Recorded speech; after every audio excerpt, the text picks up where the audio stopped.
The Magic Path of Intuition. The long-lost 1936 manuscript.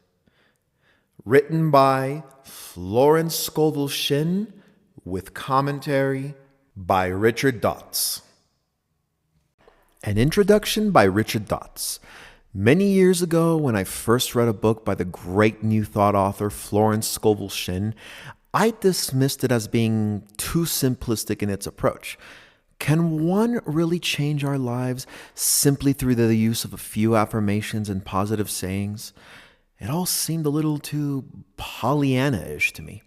Besides, since it was written well over half a century ago, times must have changed since then.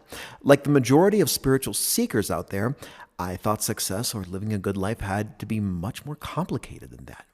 It can't possibly be this simple, my rational left brain reasoned as I went off in search of harder, more complicated approaches that involved a hodgepodge of meditation, mantra recitation, and visualizations. Pay $97 to unlock the great secrets of success. That was the mantra that I had become locked onto in those days of instant gratification, and off I went on a diet of one book and seminar after another. Some brought me closer to the truth, but others confused me and left me wanting. So after that long path of seeking and getting lost in the wilderness several times, it is ironic that I'm sitting here writing the introduction to this hybrid edition of Miss Shinn's long-lost 1936 work, The Magic Path of Intuition. To me, this is her best work ever because it packs so much punch in such a delightful little book. At just under 60 printed pages, I read it in one sitting. Right there and then, I felt my spirits lifted and saw the relevance of her message even for today's hectic world. More importantly, after years of searching and experimentation on myself, I knew deep in my heart of hearts that every single word and experience Miss Shinn writes about rings true with profound spiritual wisdom. I realized that more than a few readers might inadvertently gloss over the great spiritual truths shared in this book, as I once did, and put the book away after reading it once through, never coming back to it ever again. Or some might read it thinking it is a fine book and never pick it up again, thus losing out on the wisdom to apply the great wisdom within. This book spoke to me and moved me, even after 77 long years. As we approach the dawn of 2014, the message in it is as relevant as ever.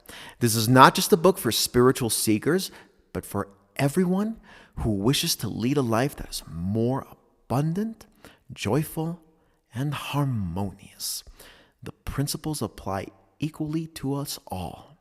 Modern-day authors and editors have often been accused of slaughtering great spiritual works.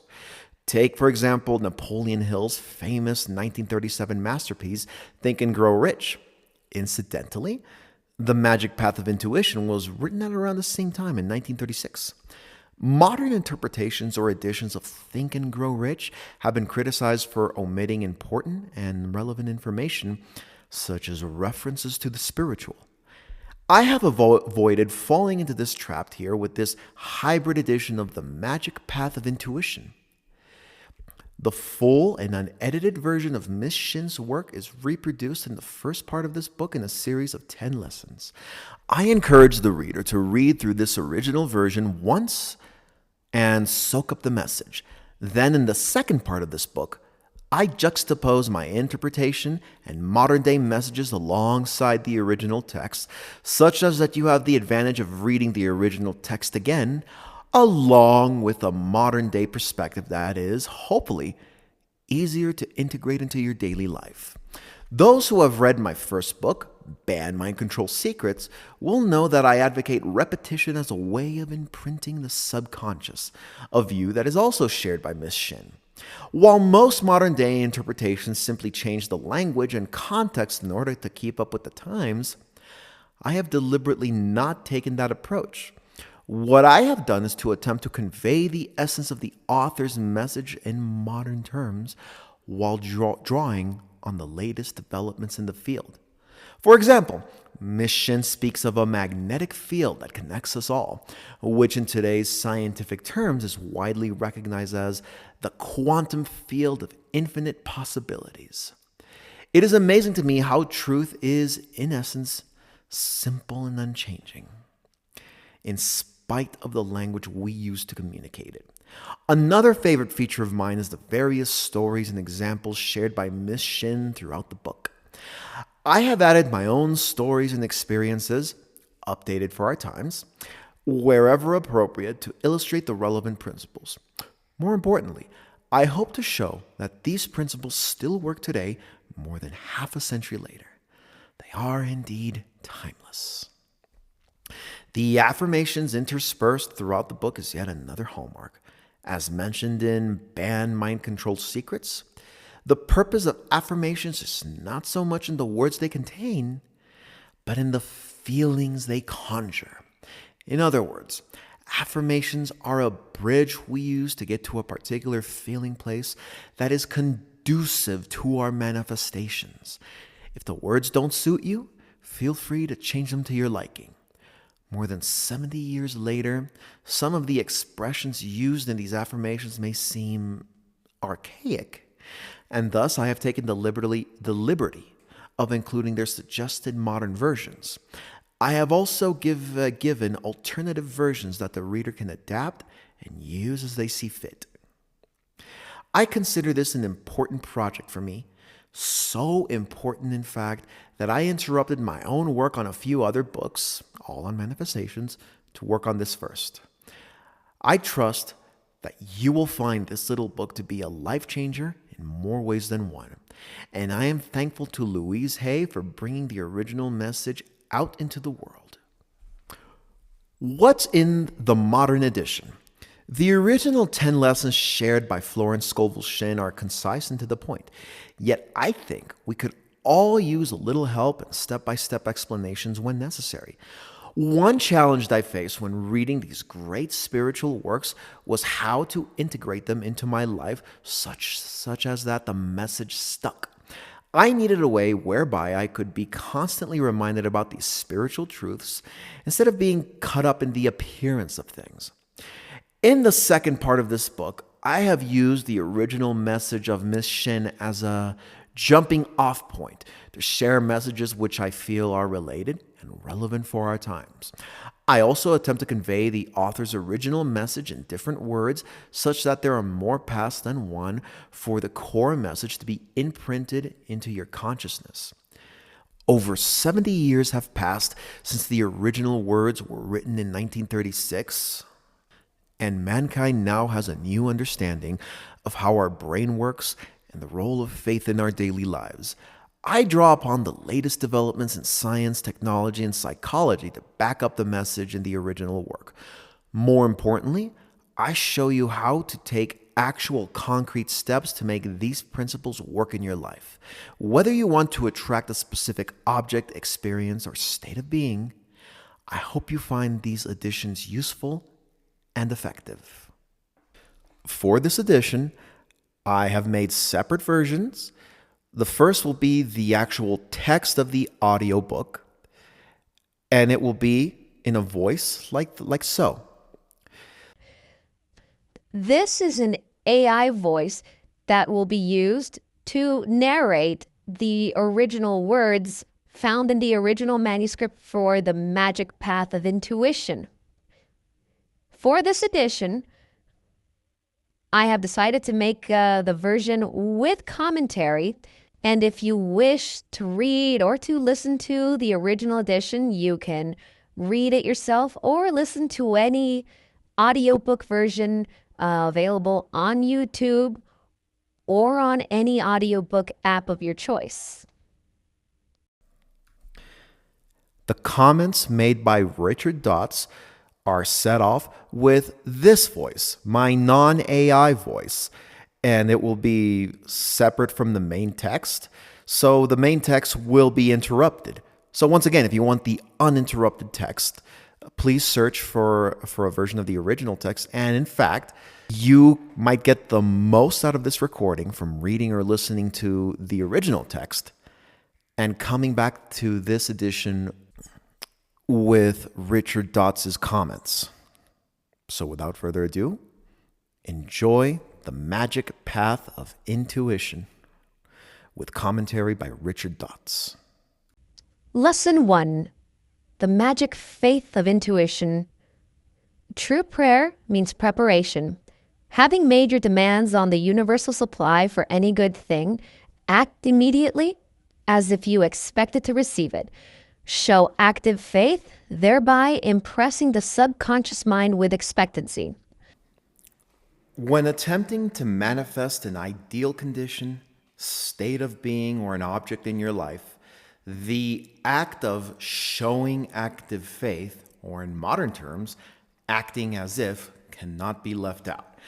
In fact, it is the key to facilitating and even speeding up all manifestations.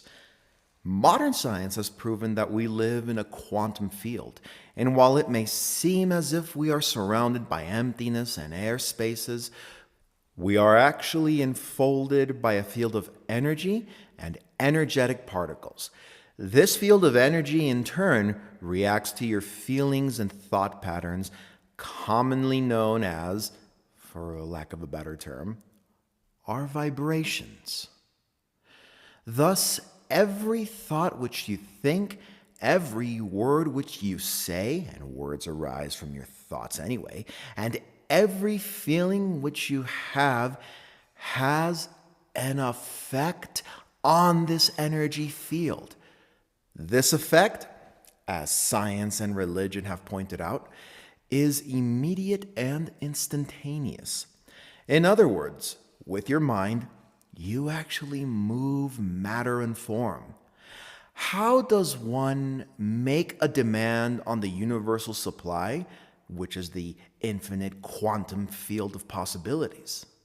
Some modern books and teachers suggest going through a ritual or series of steps. But in my experience, I have found that nothing more than a clear intention is necessary. The point is expounded upon by Shinn in later lessons, but let's discuss it briefly here. When you have a desire for something, first, sit and be very still. If you are feeling desperate or worrisome over how it is going to come to you, then that is the effect you're having on this vast energetic field. But if you are feeling a sense of inner peace, well-being, acceptance, and non-resistance, then what you want is going to come to you very fast. Some spiritual teachers call this divine indifference. In other words, you have reached a point where you are totally unattached to the outcome. Again, Shinn talks about this in a later lesson. But for now, just keep very still, go deep within yourself, and state your intention. As long as you are in a relaxed state of mind, you do not even have to state your intention or make a demand in words. You can state them in the form of visualizing a picture or a desired end result. You can also feel the feelings of having achieved that desired end result, and it is done. Another useful method for stating your intention is to drop down into your heart space. Imagine yourself dropping down into your heart. We are usually so head-oriented because this is where our vision is. So imagine yourself moving down from your head and quote-unquote seeing from your heart. You should feel an immediate shift into calmness and a sense of peace as you move from head space into heart space. Then state your intention from there. Stating it once clearly is enough. You do not have to keep repeating it. There was a lady who knew the law of preparation and purchased expensive magazines to give herself the feelings of opulence. Intuition told her to buy the magazines. One way to cultivate intuition is to say before sleeping, in the morning, I'll know just what to do. Ideas will flash before you even begin to reason. I love how Shinn talks about the lady who purchases expensive magazines to give herself the feeling of opulence. In modern times, it is easier than ever to do so. I like to surf the internet and look at luxury cars and homes to get myself in the mood. I told a friend of mine to just sit in the lobby of expensive hotels to soak up the atmosphere. Remember, how or what you do does not matter. It is the feeling place that the act brings you to. If you buy expensive magazines or look at brochures of luxury cars while thinking, oh, this is ridiculously expensive, or good God, look at how much these cost, then you are radiating an energy of lack and bitterness, and correspondingly, that is going to be what is attracted to you. Therefore, do what feels right to you, and as you are doing so, pay close attention to how you are feeling. Does the act make you feel better or worse? Prayer is telephoning to God, and intuition is God telephoning to you. Intuition comes from your superconscious mind. It is God within. The subconscious mind is simply power without direction. What you feel deeply or say with feeling is impressed upon the subconscious and carried out in the minutest of detail. It is your soul and must be restored. Impress the subconscious with the perfect ideas of the superconscious mind instead of the doubts and fears of the conscious mind. Do this by repeating an affirmation, stand still, and see the power within me. Through following intuition, you often go for one thing and get another. From the superconscious, the realm of the intuition, what you should know will be revealed to you. Become very quiet and make affirmations. The intuition that Shinn talks about several times in this book is an inner knowing. Have you ever been in a situation where you knew at your deepest level that everything was going to turn out well? Have you ever had that deep, peaceful feeling that despite all appearances, things were going to be okay and the outcome would be good for all involved? That is a sense of intuition or inner knowing. Once you have become very still and set an intention for something, let it go. Let your intuition take over.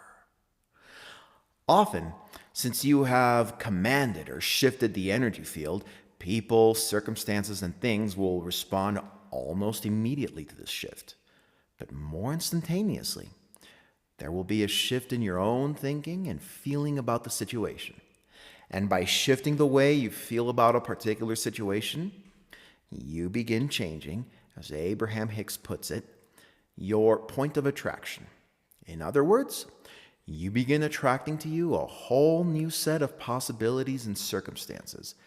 So sometimes, after having set an intention, an inner knowing arises, or a new idea, not previously conceived, flashes through your mind.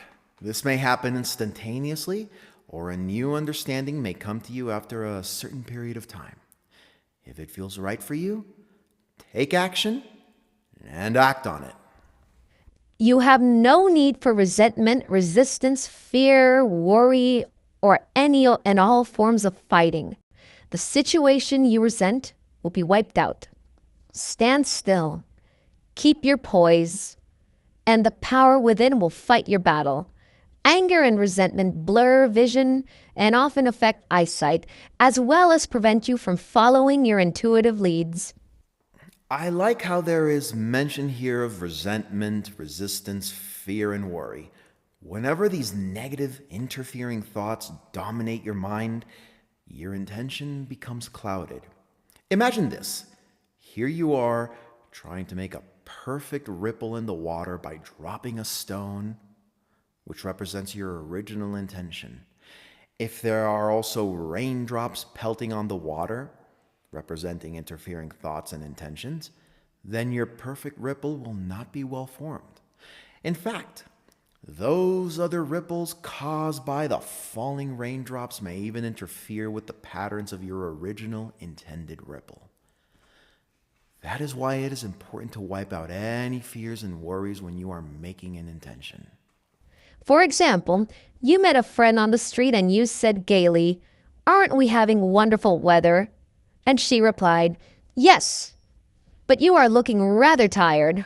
Then you answered with feeling, making your first false move, "Oh no, I've never felt more rested in my life." Then she replied, "Well, perhaps you look badly because you have such an unbecoming hat." Filled with resentment, you hurried home to look into the mirror to see what was wrong with that hat. You had a pain in the back of your neck, for your attitude of mind has caused congestion there. From this comes the slang expression, "You give me a pain in the neck."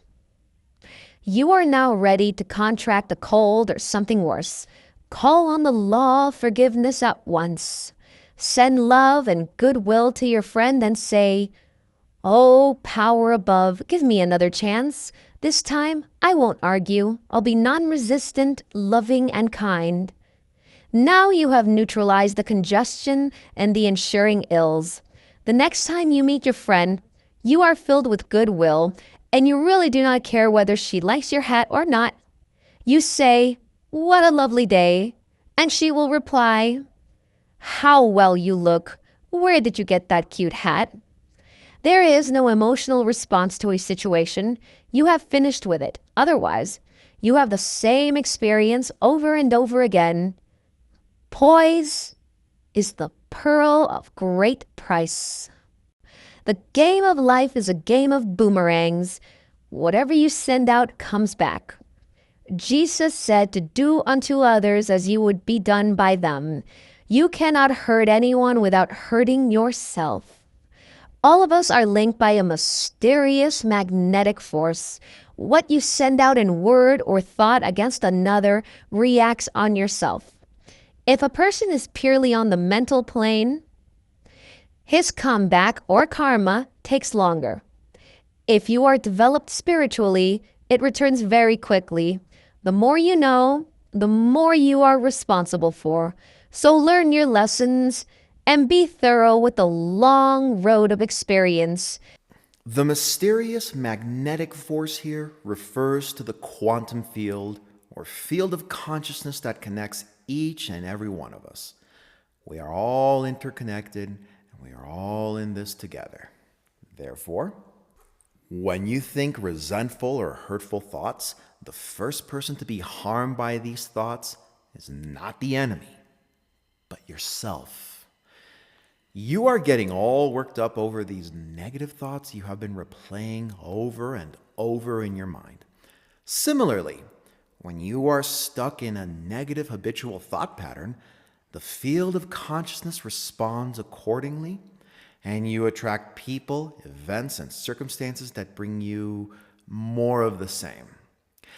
I have found value in adopting, as Shinn puts it, a non-resistant attitude and approach to things. Sometimes, fighting our negative feelings and emotions makes them worse. When you see something that provokes, irritates, or angers you, thinking to yourself, "I shouldn't be feeling this way," often makes you feel angrier or worse. Because now you're not only feeling angry, you are upset at yourself for feeling angry. Instead, adopt a non-resistant approach. Allow yourself to feel angry or whatever negative emotions are in the moment. Adopt the stance of the observer. Don't be the feeler of the feelings, but instead be the observer. Observe curiously what is happening.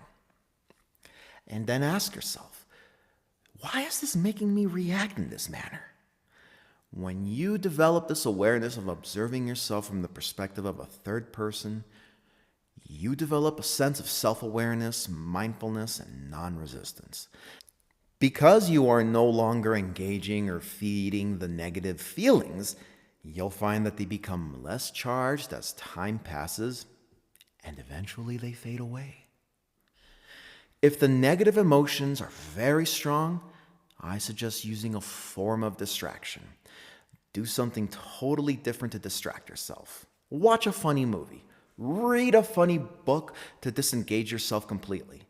Then when you revisit the original issue that made you ruffled, you'll find yourself reacting in a different, softer way. Send goodwill to your seeming enemy, and you surround yourself with a great aura of protection. Your enemies are only those of your own household. In other words, your subconscious belief. If you hate and resent a situation, you have fastened it to yourself, for you attract what you fear or dislike.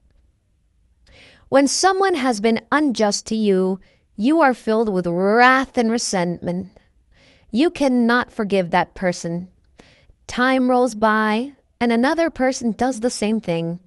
It is because you have a picture of injustice engraved in your subconscious. History will repeat itself until you think you are cursed with misfortune and injustice. There is only one way to neutralize it. Be absolutely undisturbed by the injustice, and send goodwill to all concerned. Affirm, my goodwill is a strong tower around me. I now change all enemies into friends, all inharmony into harmony, all injustice into justice. When we do not learn the lesson brought about by a particular experience, we will often attract the very same experiences over and over again into our lives.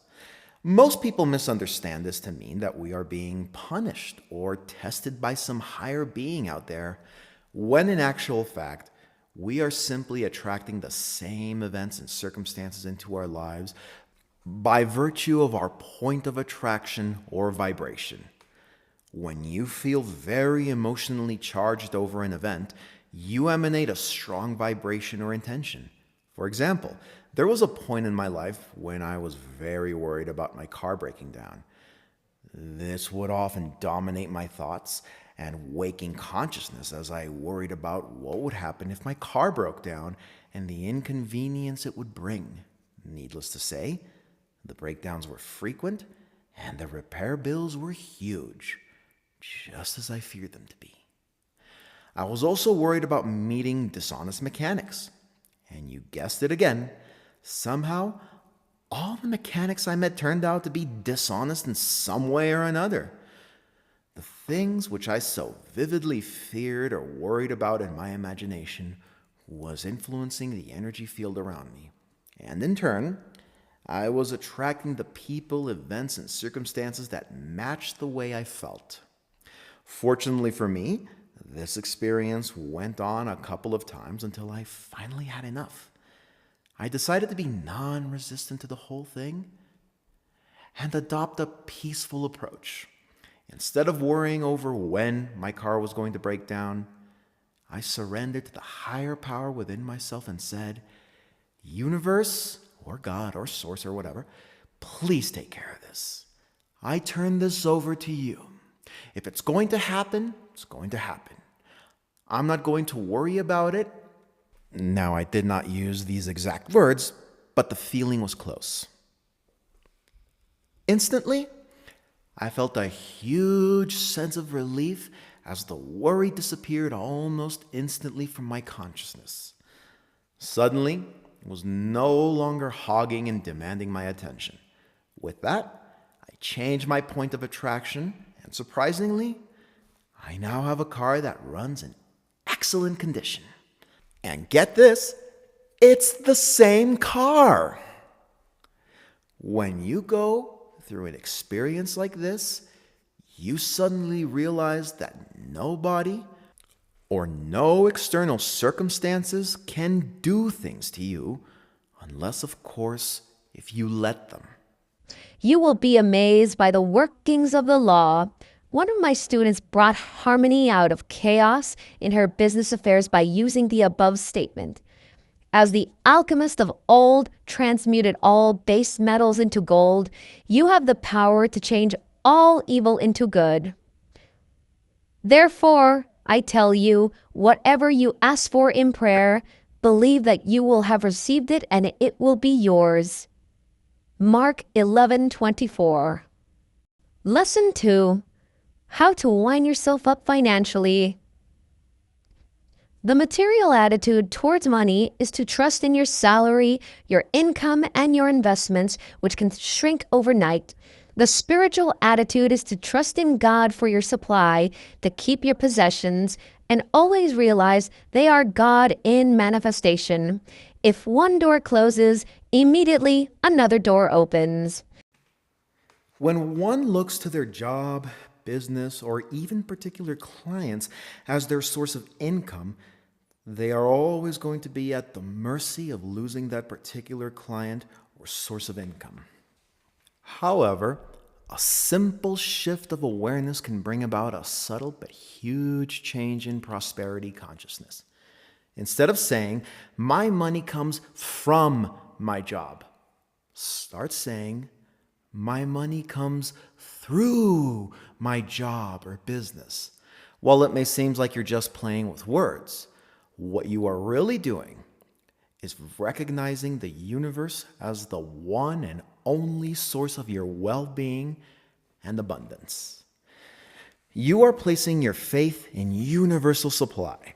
This universal supply, as Shinn puts it, is unfailing and eternal, while any material or physical supply is always subject to the whims and fancies of anyone involved with them.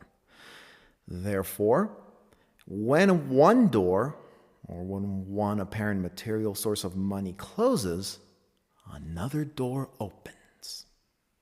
Money is a symbol of freedom and is part of the divine plan. There is an invisible supply for you to draw upon. It is the bank of the imagination. In demonstrating prosperity or other blessings, first speak your word. Affirm this statement: God is my supply, and big, happy financial surprises now come to me. Since the invisible supply is made up of formless substance and energy, we can readily influence it through our thoughts. There really is an unlimited supply for you and everyone else to draw from. There is no lack. The affirmation suggested above is good because it invokes a very lighthearted and delightful feeling. As mentioned, it is not the words used in affirmations, but the feelings they invoke that does the magic.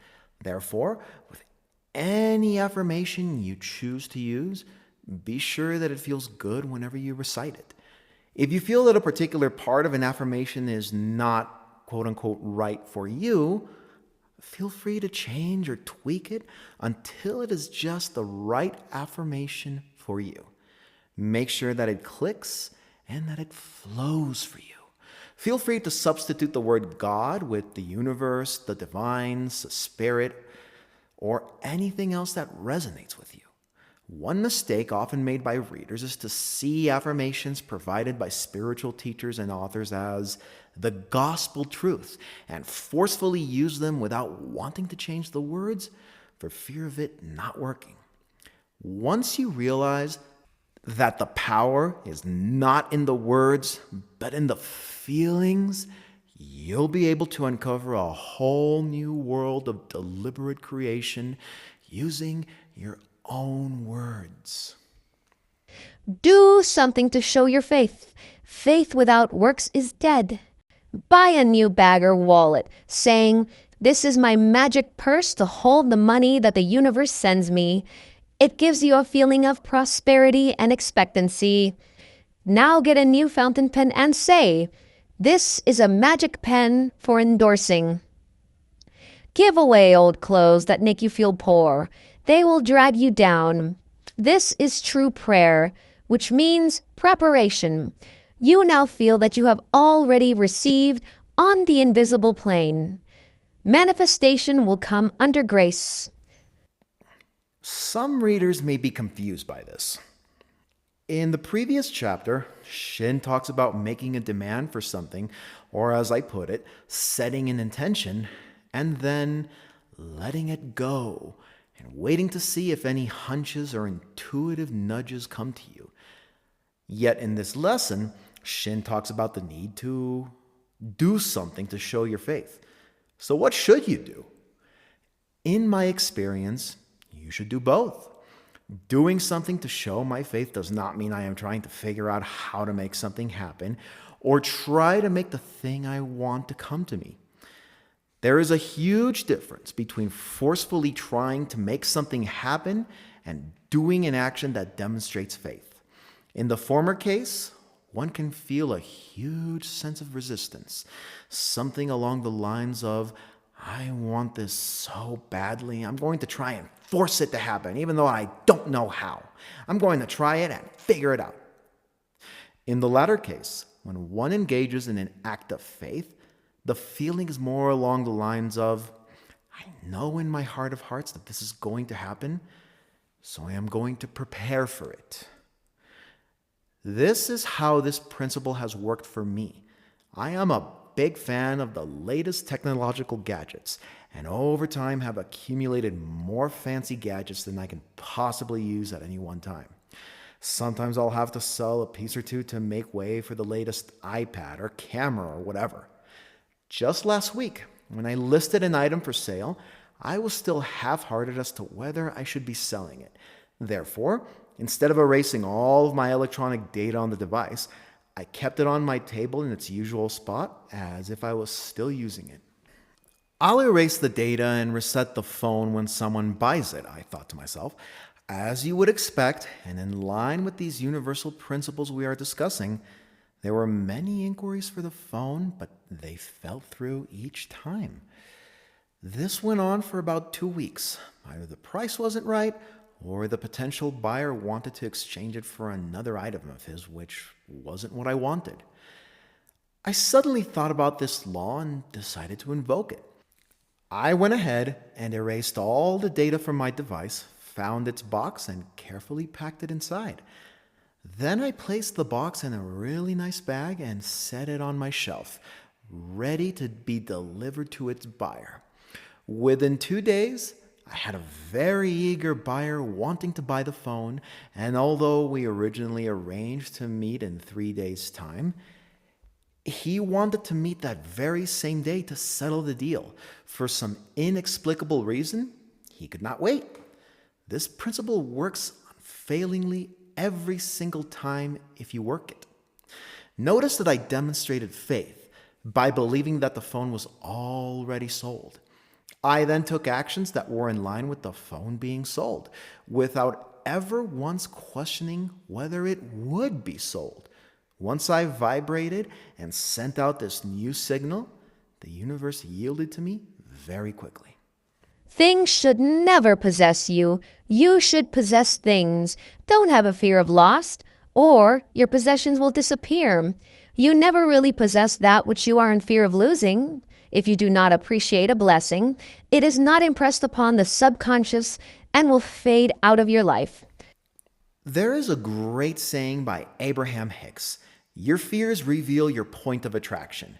In other words, anytime you feel any strong or positive or negative emotions, you can be sure that you are attracting more of that thing, wanted or unwanted, into your life.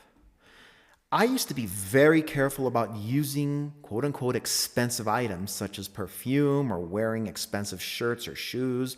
I would, like many others, save it for that special occasion. But notice the kind of message you are sending out to the universe when you're doing so. What message or vibration are you really sending out? Well, there's not enough of this fine item, which is why I have to use it sparingly. While one may continuously repeat affirmations to the contrary, our actions do speak louder than words, and therefore, acting in this manner is not consistent with having faith in the universal supply. Once I realized what I was unconsciously creating, I dropped the habit and today very happily use and enjoy all the fine things that I have in my life. I know that if they run out, I can always go out and get some more. And the universe responds in equal part to that. Isn't it beautiful to know and live that truth? The story below illustrates it perfectly. For example, a lady owned some beautiful pearls. She had great wealth, but always talked lack and said repeatedly, "Someday I'll have to eat those pearls." Now her fortune has vanished, and the pearls were sold for food and other necessities. Words and thoughts are a form of radioactivity and do not return void. By your words you are justified, and by your words you are condemned. Count your blessings. It is the law of increase. Be grateful for what you have, and you will attract more to be grateful for. Gratitude is the law of increase, and complaint is the law of decrease. Continually give thanks for what you have, and for manifestation of invisible supply. The following affirmation has brought wonderful results. I give thanks that the universe is my supply, and I am now linked with endless streams of steady, ready money under grace in perfect ways. Another good statement is, I shall not want, for my supply precedes me. Faith must become a habit. No matter how much money you have, if you feel poor, you begin to lose money. You are always inviting poverty or prosperity through your quality of thoughts. I have seen many whom by today's standards can be considered to be in possession of a huge amounts of money, and yet they are miserable and unhealthy. They are always in fear of losing their fortune. Therefore, they scrimp and save and live like a pauper, and they are always bitter about the things around them. These are the people who have lots of money, but quote unquote feel poor. On the other hand, there are those who have moderate amounts of money, but feel as if they are the richest in the world. As a result, they are always provided for, and money just flows into their life.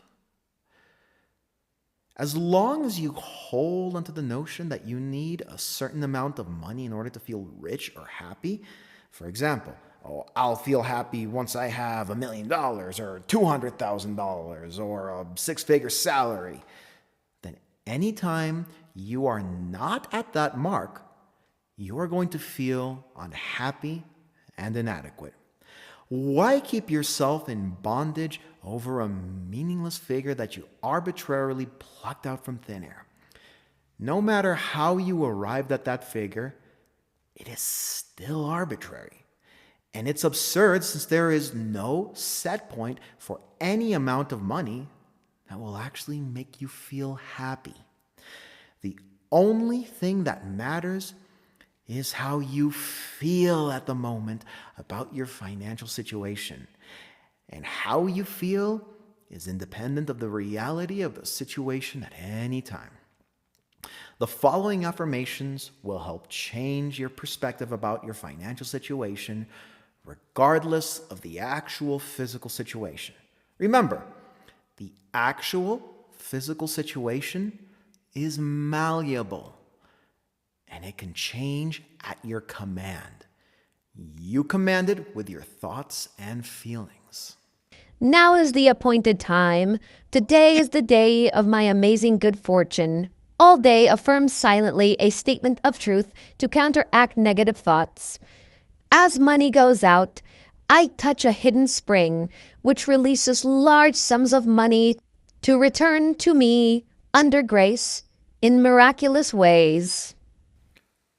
Don't just read these affirmations.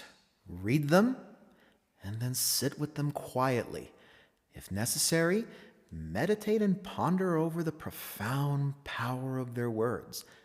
I like to read an affirmation slowly, sometimes out loud to myself, because doing so allows me to feel the profound power behind the words that the author is trying to convey.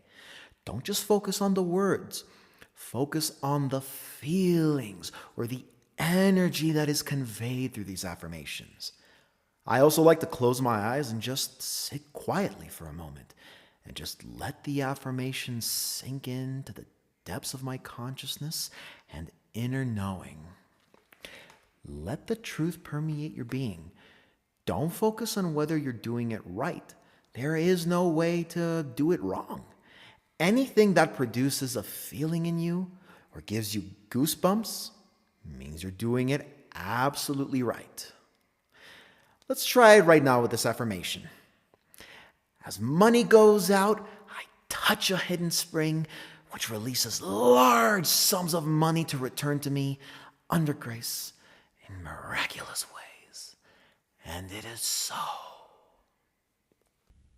It does not mean that you throw money away or spend foolishly. It means that you are fearless in following your intuitive leads to spend or to give. For example, a woman had an intuitive lead to give a friend who had been very helpful to her $100. Soon after, she received $1,000 from an unexpected source. There is a difference between following one's intuitive lead and acting out of one's fears. Some people spend out of a fear of lack, and they are desperate to prove to the universe that they can afford it. Therefore, they, as Shinn puts it, foolishly spend huge amounts of money and get themselves into debt. How do you know whether you are spending out of lack or out of intuition? When one acts from intuition, there is a very calm feeling and an inner knowing. Of course, as with making a leap of faith, there may be moments of doubt and fear. But overall, and at a very deep level, there is a very calm inner knowing that you are making the right choice. This feeling is not present when you are acting from a fear of lack. Do not be afraid to make large demands on the bank of faith and trust, the company of the universe. But you cannot attract more than you feel at home with. If you feel at home with millions, millions will feel at home with you. Financial freedom is God's idea for man. What God has done before, He can do for me and more. Opens doors. Do not look back and hash over hard times, or you'll be drawn back into these conditions. Give thanks for the dawn of a new day. You must be immune to all discouragement and adverse appearances. Affirm. The tide has turned to stay, for the universe has right of way. Shinn talks about not looking back and hashing over hard times. There is no value in talking about something in the past, unless, of course, you want to attract more of the same. Talking about and recalling the past, especially if it is unfavorable, will only serve to stir up those feelings, causing you to vibrate at the level you were in back then. So shall thy barns be filled with plenty. Proverbs 3:10. Lesson 3. The magic path of intuition. Awaken you that sleep. All that you desire or require is already on your pathway, but you must be wide awake to your good to bring it into manifestation. Affirm. The power within sweeps out of my mind, body, and affairs, everything not divinely planned, and puts my house in order, now and forevermore. It is typical for many of Shinn's suggested affirmations to contain action words. These are words that invoke imagery and stir up the senses. Her use of the word sweeps, as explained below, conveys a sense of movement, action, and liveliness. Therefore, it may be a good idea, if it feels right for you, to incorporate action words into your affirmations. For example, money now gushes to me easily and effortlessly. Use whatever words that stir up the excitement within you. The word sweeps gives you a picture of action. This spiritual broom sweeps out all belief in lack, loss, failure, resentment, inharmony, sadness, etc. You are asleep to your good while these negative thoughts clutter your mental house. You resent someone, thereby giving that person power to harm you. You feel you are a failure, therefore missing your opportunity for brilliant success. You are overwhelmed with a feeling of loss, and that friends and prosperity have gone from your life. You are still asleep in the dream of opposites. Wake up and you will find a new world of health, wealth, and happiness with every desire of your heart fulfilled. Another hallmark of Shinn's affirmations is that they contain many imageries and allegories. For example, Shinn talks about the use of a spiritual broom to sweep away all past failures and negative thoughts. As explained in my book, Banned Mind Control Secrets, the subconscious mind responds to simple words and images. The image of a broom sweeping away negative thoughts is familiar and easy for the subconscious mind to understand. It is brought about by your word, for your word is your wand. When in the deepest despair is the time we wave your word over the situation. Baptize every failure by saying, "Success." Never let the third dimension interfere with the fourth dimension. The third dimension is the world of adverse appearances. It is the fog most people live in. Your affirmation dissipates the fog, and the sun is out. Affirm, "The sun now comes out in my mind and body, and I see clearly the fulfillment of my heart's desire." Again, notice the use of picture words in the above paragraph that are very effective for imprinting the subconscious. Wave your word over the situation. The sun now comes out, etc., etc. Your dreary desires are answered drearily. Your impatient desires are long delayed or violently fulfilled. You long for flowers and say, "Poor me, no one ever sends me any." One day you walk along the street, and a pot of geranium hits you on the head. These are your flowers, but not under grace in a perfect way. You should have said, "I give thanks that my flowers come from the universe under grace in a perfect way." Then they would have been received through the right channels. The literature is filled with humorous stories like these to illustrate the importance of not, quote unquote, forcing your own manifestation. You may eventually end up with what you want, but not in the way you imagined it. I have found it useful to add the words, "for the highest good of all concerned" behind my affirmations and intentions to be sure that what I am asking for is in line with the highest and best for everyone. This is the law of nature. Use or lose. Hoarding and saving always leads to loss.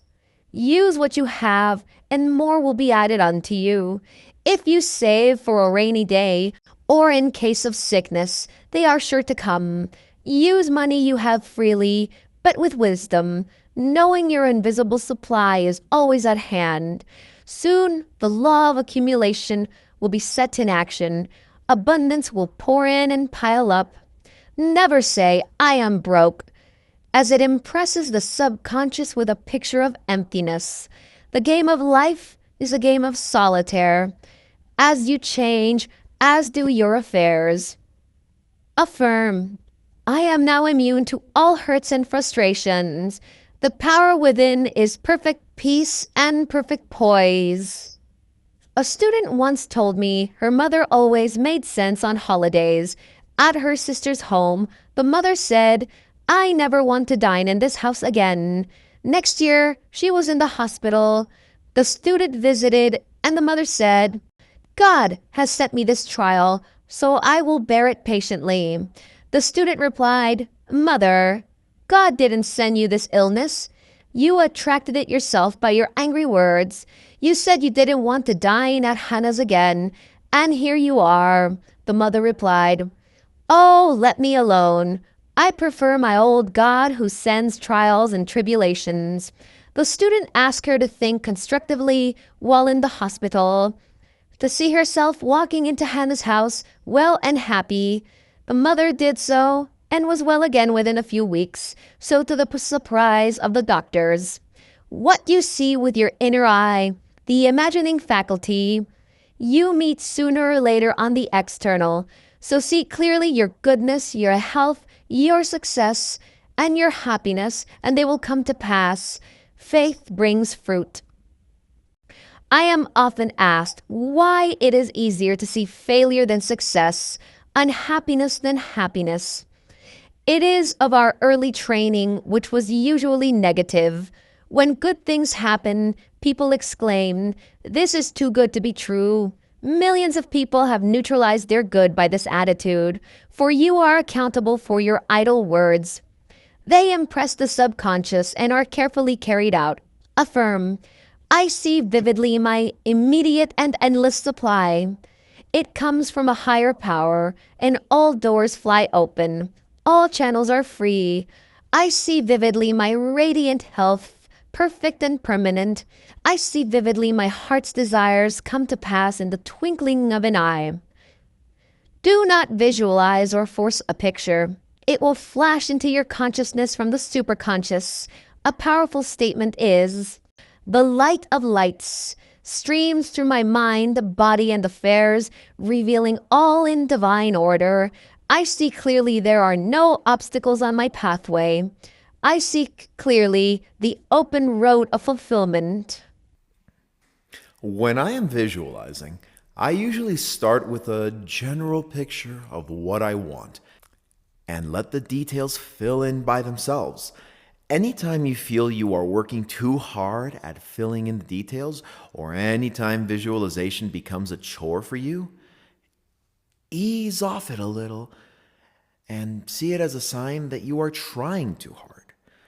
Visualization should be fun, enjoyable, and pleasurable for you.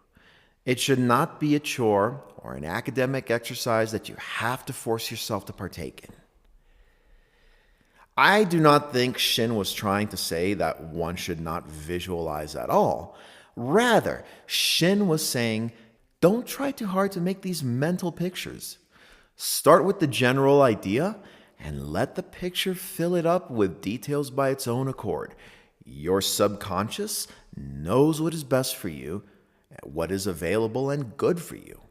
Trust in it. I have heard many stories of individuals visualizing their dream car, but somehow the color of the car always turned out to be different in their visualizations from what they wanted. It felt more natural visualizing the car in a new color, so they stuck with it. They eventually attracted the car in that other color that was impressed upon them by their subconscious. It is important also to have happy surroundings, no jury pictures. Keep your desk in order. Have fresh blotting paper handy. There is nothing like fresh blotting paper for attracting big checks. An orderly consciousness is a rich consciousness. Be mindful about what you are putting up in your surroundings and what you are unconsciously staring at all day. A friend of mine had 2 corkboards filled with postcards he had collected pasted on his workstation. He thought they looked artistic and made for nice decoration. Many of the postcards had angsty drawings on them, which is not exactly a nice way to impress the subconscious. If you are going to be sitting at your desk for long stretches each day, why not feed your subconscious the good stuff? Some have the habit of placing various utilities or credit card bills on their desk to remind themselves to pay them on time. These are in plain view each time they sit down to work. Guess what message you are imprinting on the subconscious mind with? I love how Shinn talks about fresh blotting paper for attracting big checks. Of course, we no longer use blotting paper in this day and age of the iPad. There are similar ways to cultivate a prosperity consciousness within yourself. For example, I have an expensive, fine fountain pen on my table which makes me feel rich each time I use it. I have the most expensive tissue paper on my desk for blowing my nose with, and it feels so luxurious each time I use it. Of course, buying the most expensive Kleenex costs only a few dollars more than the cheapest brand. But the rich feelings you get when you use it is easily worth 100 times more than what you paid for it. These are good and simple investments you can make today in order to raise your prosperity consciousness. A London newspaper told the story of African chiefs who toured the city. Nothing impressed them until they saw the subway and an escalator. They were immediately entranced and exclaimed, "Ah, the ground walks." Affirm, "I am now on the ground that walks, which takes me right to my promised land in a magical way." Don't sing sad songs. Your subconscious is impressed by anything you feel deeply. Your word is your wand. Nothing is too good to be true. Nothing is too wonderful to happen or too good to last. Order is heaven's first law. Alexander Pope. Lesson 4. How to break up old thought forms. A negative idea continually dwelt upon will create a thought form in the subconscious. These thought forms will meet you on your pathway of life until you neutralize them. If you are filled with suspicion, you soon find what you are looking for. What you fear, you attract, and nothing can save you but neutralizing your fears. Act fearlessly and walk up to the lions in your way. Your fears will externalize in concrete experiences. This is related to our earlier point, where I talk about how our fears reveal our point of attraction. In other words, we attract what we are habitually afraid of and worried about. In the early days, when I was just starting to drive my car, I was always worried about getting into a motor accident. That was my fear, and unfortunately, it also became my point of attraction. I found myself attracting 2 motor accidents, which now, looking back, stemmed from my deep-seated fear and worry of encountering one in the first place. However, after my second accident, I realized that there was nothing much to fear, and hence my fears were neutralized. Since then, I've not had a single incident on the road. I guess you can even say I've learned my lesson. The lesson here is that we do not have to go through the things we are afraid of in order to neutralize our fears. That is doing it the hard way. The easy way, as Shinn advocates, is simply to neutralize those fears in our mind, either through affirmations or through demonstrations of faith. Affirm, "I give thanks for my whirlwind success. I sweep all before me, for I work with the Spirit and follow the divine plan of my life. The decks are cleared for divine action." This affirmation is very strong, for it brings a feeling of tremendous power. Old thought forms dissolve, and the divine idea of success takes its place. Don't call someone a poor Nelly. You help demagnetize her. The human mind is helpless to cope with these negative thoughts. The victory is won by the God within, the superconscious mind. Affirm, "I am magnetized by the universe. I have and hold from this day forth and forevermore all that is mine by divine right." Avoid falling into the trap of pitying someone or feeling sorry for something. This does not mean that we become incompassionate, but having a sense of compassion is different from a sense of pity. When we feel sorry for someone, we are acknowledging that they are in that sorry state and probably can't do much to help themselves, which is why we feel sorry for them. On the contrary, when we feel compassionate, we recognize their plight and feel for them. Yet at the same time, we recognize their ability to be better and to create another reality for themselves. Always see others in their highest and best light, independent of what the current reality may be.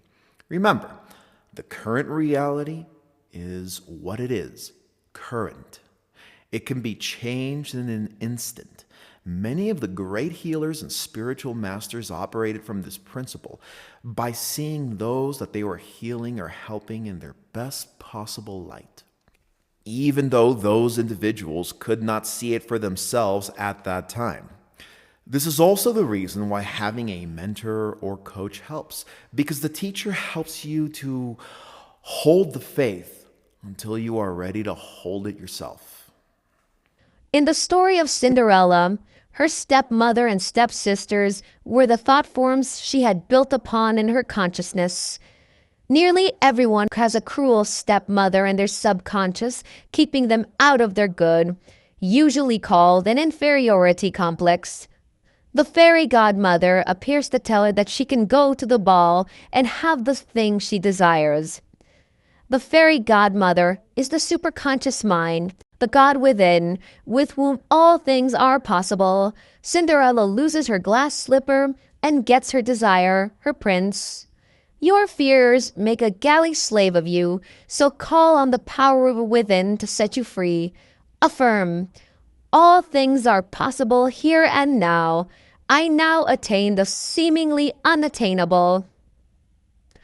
Taking a trip often breaks up old thought forms, for it brings a change of scene and environment, or new thoughts. People travel many miles to take a cure of some kind and return as a different person. People who come to Vicky and Carlsbad are greatly benefited because they let their worries behind. Natives keep fears and receive no benefits. Very often, when one takes a trip to a faraway or different place, the vastly different surroundings and environment makes us forget and give up our old patterns of vibration that we have clung on to in our daily lives. For example, you may be swept away by the beautiful scenery, and in doing so, you stop holding on to old patterns of thoughts that were so difficult to get out of. But recognize that it is never the place or external environments that is causing the change. The change is always within. The environment may sometimes aid it. Don't build up an envy thought form. It keeps you out of the promised land, yours. You build yourself a prison. No one keeps you out of your good but yourself. A thought form of self-pity is one of the most dangerous you can have. The more you pity yourself, the worse things get. Be above the worry belt, in consciousness, and then you will have instantaneous manifestations. Your success, happiness, or abundance comes to pass in the twinkling of an eye. Let not your heart be troubled, neither be afraid. John 14:27. Lesson 5. Health and Happiness. Health and happiness go hand in hand. Ill health is caused by inharmony. A teacher says he never asks a student, "What is the matter with you?" I ask, "Who is the matter with you?" As long as anyone can cause you to be angry, resentful, irritable, and sad, a harmful reaction takes place in the cells of your body, producing some sort of disease. For example, a woman was wrongly deprived of $200. I told her to bless the person responsible, be undisturbed, and draw the $200 from the universal supply, for if one door shuts, another door opens. She said she couldn't, and from these negative thoughts came a trial of ills. She wondered why she had attracted the situation. I replied, "But you have always held an iron grip on money. You counted every penny and saved and economized when you had the intuitive lead to spend or give. Saving is a good idea, but it can't be done, for you are violating the law of use." Then comes karmic reactions. and you have a landslide of loss, wiping out the money you should have kept in circulation. Often, a landslide of loss comes through violating intuition. Lack and loss affect the health, such as with financial headaches. Continual criticism and fault-finding produces acid deposits in the blood, which cause rheumatism. Hate and resentment generate a poison in the system that produces disease. A chemical change is produced in the person's body by suddenly changing from despair to joy. Fear and despair produce congestion and disease, while joy releases the proper circulation and health is regained. Now is the appointed time. Today is the day of amazing prosperity. This affirmation would bring an immediate change in world affairs. Life and death are in the power of the tongue, as is success or failure, and lack or abundance, for words and thoughts are a form of radioactivity. Man must learn to draw from the universal supply for everything. This will do away with all poverty and limitation, which are states of mind. We live in a great sea of magnetic force called mind stuff, which continually takes the form of man's desires. The body can be remolded by treatment, which is clear vision and an affirmation. I once told the patient to see herself bathed in the dazzling white light of spirit, which dissolves everything not divinely planned. See yourself bathed in the dazzling light of lights daily, and age will not register in the cells of your body. Don't be dejected and sad, for the joy of the Lord is your strength. Joy brings new strength, vigor, and vitality. Worry and fear tear down the cells of the body. Many healthy people have become nervous wrecks from losing money, their hair turning prematurely gray within a short time. People who have knowledge of spiritual truth come through big financial losses, looking and feeling as if always on the crest of a new wave. Being undisturbed by the appearance of loss, the money was restored. For example, a woman came to me who had lost $30,000 when an investor used the money for himself. The lawyer told her she would never recover it. I told her to bless the man and forgive him, but claim the $30,000 from abundance of spheres. If one door shuts, another would open. I added, never feel sorry for yourself and do everything you can to keep feeling rich. She did. Friends who met her on the street said, "We don't have to ask you how you are. You look like $1 million. In a few months, the miracle happened. The money was refunded. She had kept herself vibrating to success and prosperity. It could not help coming to her." Each time you are confronted with a situation of quote-unquote apparent loss, such as when you are wrongfully deprived of something, use the following affirmation, also suggested by Shinn. There is no loss in divine mind. The above statement is more of a denial than an affirmation, since we have all been taught that affirmations should not contain negative words such as no and loss. But a denial statement above is more effective for a situation in which you are strongly caught up in the negative feelings or emotions. For example, just after you have lost a sum of money and are fuming at the injustice of it or are worried about it, the best way to neutralize the situation is then to use a very strong denial statement such as the one given above to counteract your feelings before moving on to a more positively worded affirmation. This is because it can be sometimes difficult to jump right into a positive affirmation, which your conscious mind will immediately reject, in the midst of a very negative situation. A person who is low-spirited or inharmonious will contract a cold. A happy, fearless person will be immune to germs. For example, a woman goes out in cold weather and evening clothes, lightly clad, but is quite comfortable, for she feels she is looking well and is filled with anticipation for a happy evening. If the same woman is dressed in an unbecoming gown or in bad humor, she will come back complaining of a cold and discomfort and have a cough the next day. A harmonious person is never vibrating at the same rate as a germ. Fear and resentment affect eyesight, and stubbornness and strong personal will affect hearing. If you are feeling bored, discouraged, or listless, do something to wind yourself up, which means changing your vibration, and repeat an affirmation continually. A wonderful joy is on its way, and this wonderful joy comes to stay. A person with a torpid liver is always blue and depressed. He thinks it is the liver that gives him this negative attitude of mind, but it is quite the reverse. For he is the matter with his liver. What affects the liver is condemnation, too much discrimination, fault-finding, caution, sorrow, vain regrets, and jealousy. You ask, why shouldn't a person be discriminating and cautious?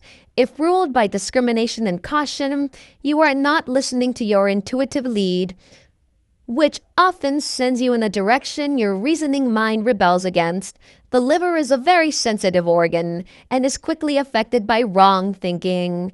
The ancients, for that reason, name it the liver, meaning the place you live. Anger, fear, cruel thoughts, etc. affect the heart. A good statement to use is the following. The light of the lights streams through my mind, body, and affairs, revealing all in divine order. My heart is a happy heart, a fearless heart, a forgiving heart, a kind heart in its right place, doing its right work. Skin diseases are caused by mental irritation. Someone has gotten under your skin. Often, instantaneous healings take place in this way by a sudden realization of the truth. Your body, in reality, is a spiritual body, incorruptible and indestructible, timeless and tireless, birthless and deathless. When all negative thinking is wiped out, you will be enveloped by your light body, and sorrow and sighing will have passed away, and death itself overcome. For more details on how habitual thought patterns result in disease and illness in different parts of the body, read the classic You Can Heal Your Life by Louise Hay. Don't be dejected and sad, for the joy of the Lord is your strength. Nehemiah 8:10. Lesson 6. Bringing your future into the now. Time and space are but a dream. Man must bring his future into the now. Blessings that seem so far away in the future are already prepared for you, waiting for you to believe in manifestation. Shinn was truly ahead of her time. Quantum physics and modern science is starting to show us that space and time is nothing more than an illusion, and that there is no past, present, or future. Rather, there is only the now that we live in. Even when you are recalling the past, it is still happening in the present moment of the now. Same goes when you are thinking about the future. You are still thinking about the future right now. The great spiritual teacher Seth, Jane Roberts, has a great saying, "Your point of power is in the present." Whenever I have felt discouraged by my affairs, I've always repeated this statement to myself. My point of power is in the present. This means that regardless of what has happened in the past or what the current state of affairs are, they are no longer relevant, for my point of power is in the present. With the present moment, I can make things happen and change the reality to something that I want. Everything else is irrelevant. Start today. For example, a student desired a watch. I told her to believe she already received it, and she soon received it from a friend. Realization is manifestation. You ask how you get rid of doubts and fears which prevent realization. The answer is by taking an affirmation that gives a feeling of security and satisfaction. If you are afraid of a big dog, say, "Oh, beat it, you big bluff." The court's fears and adverse appearances are certainly only big bluffs.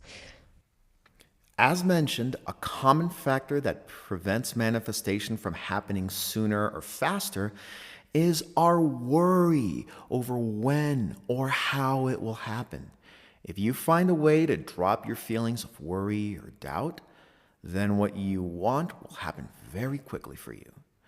It will almost be instantaneous.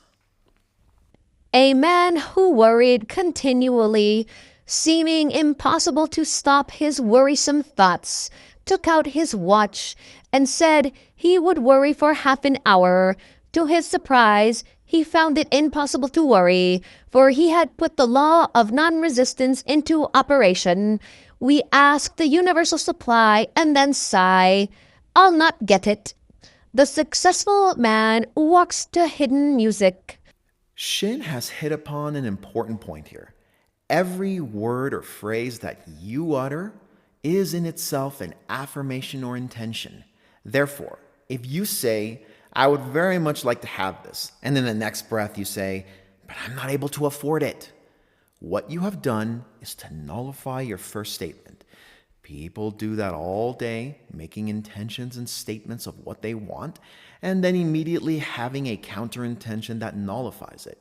If you only focus on making statements about the things you want and omit the second part, the things you want will come to you very quickly.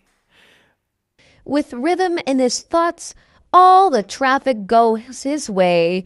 He has lucky breaks, out of luck, out of rhythm. Affirm, the tide has turned to stay, for God has right of way. You turn the tide, it brings joy and abundance. You gave the right of way. This brings your future into the now. Show active faith to turn the tide. The story below clearly illustrates the differences between two groups of people. The first group live in the now, recognizing that their power is in the now, believing that what they want is already theirs. Nothing can convince them of the contrary. The second group, however, live in the future, and while they are speaking of what they want is always in the future. When you visualize, be sure that you do so in a grounded state. It is also not advantageous to visualize for hours on end each day, for this leaves an individual feeling very spaced out and ungrounded. I can attest to this personally. One way to get around this issue is to imagine a grounding cord going deep into the ground from the base of your spine and wrapping around all the precious metals and minerals in the ground like the roots of a strong tree. I learned this grounding exercise from Shakti Gawain in her book, Creative Visualization, and it has helped greatly with my manifestations. What you are doing here is essentially bringing the future into the now. Some people always live in the future. It is daydreaming, and they never catch up with the now. One brother had a big vision and went to a large city where he linked up with opportunities that brought him fame and fortune. The other boy spent time telling people what he would do when he got $1 million. He never got further than his rural audience. You must live fully in the now to make your dreams come true, but always be sure that you are dreaming according to the divine plan. There is a divine design of your life in your subconscious mind. So unless the divine dreams the dream, they labor in vain who dream it. Affirm, let the divine design of my life flash into my conscious mind. Let me see clearly the perfect plan. The conscious mind must be redeemed from its wrong thinking by giving it the right ideas to work from the superconscious. You may desire something that is not in the divine plan and find you are continually blocked in its manifestation. or if you attain it, it brings only unhappiness and misfortune. Health, wealth, love, and perfect self expression are the square of life and are for each individual, but the way of manifestation belongs to the great designer. For example, the store sends 2 sweaters instead of the particular one the customer ordered. She picked one she had not at first selected and liked this one much better. After that, she gladly left the selection of everything in life to infinite intelligence. The universal power is in my ship. I now sail fearlessly in unknown seas. Instead of trying to make all the right choices for yourself, practice giving up control to the universe. While it may be difficult to trust and surrender at first, you can start by trusting the universe with small choices, such as in the example above, where the customer trusted the universe with the selection of things in life. Nowadays, whenever I have to make a difficult choice and can't decide between the alternatives, I always leave it up to the universe. One good way to do so is to use the statement, I accept this or something better. The words or something better leaves it open to the universe to deliver something that is in line with your highest good. Many people are afraid of new undertakings. They are panic-stricken by the idea of doing something different, even though old conditions are unbearable. Sail joyously in unknown seas. Arrive in your promised land. People wear out doing the same things every day. Have some interesting recreation to use a new set of brain cells. In order to be successful, the element of play must enter into what you are doing. Let the ideal be the only reality in your life. Then the obstacles and hindrances will melt away as you are undisturbed by them. The spirit is pure intelligence upon which man draws to tune in. Do not limit yourself to a one-station radio of life. Tune in with infinite intelligence. Look with amazement at that which is before you, with the fixed idea that your supply comes from infinite intelligence. You will always be provided for in both big and little ways. The big things in life will come easily if you have no doubts or fears. So live fully in today and bring your future into the now. Behold, I say unto you, lift up your eyes and look on the fields, for they are white already to harvest. John 4:35.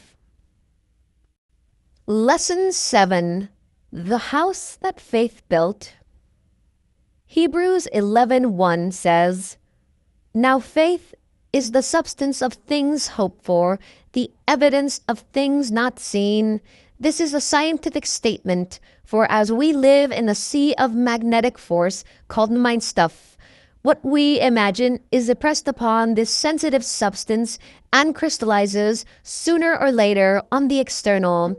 The experiences you meet in life are your own creations. Henry Wadsworth Longfellow said, A man's life is the history of his fears. Why not make it the history of your faith? So someday you can say, this is the health that faith built. This is wealth that faith built. This is the success and happiness that faith built. What is faith?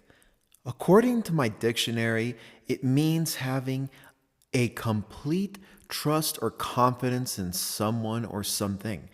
Every major religion talks about faith, about trusting in the unseen, and about maintaining that faith even when physical evidence is to the contrary.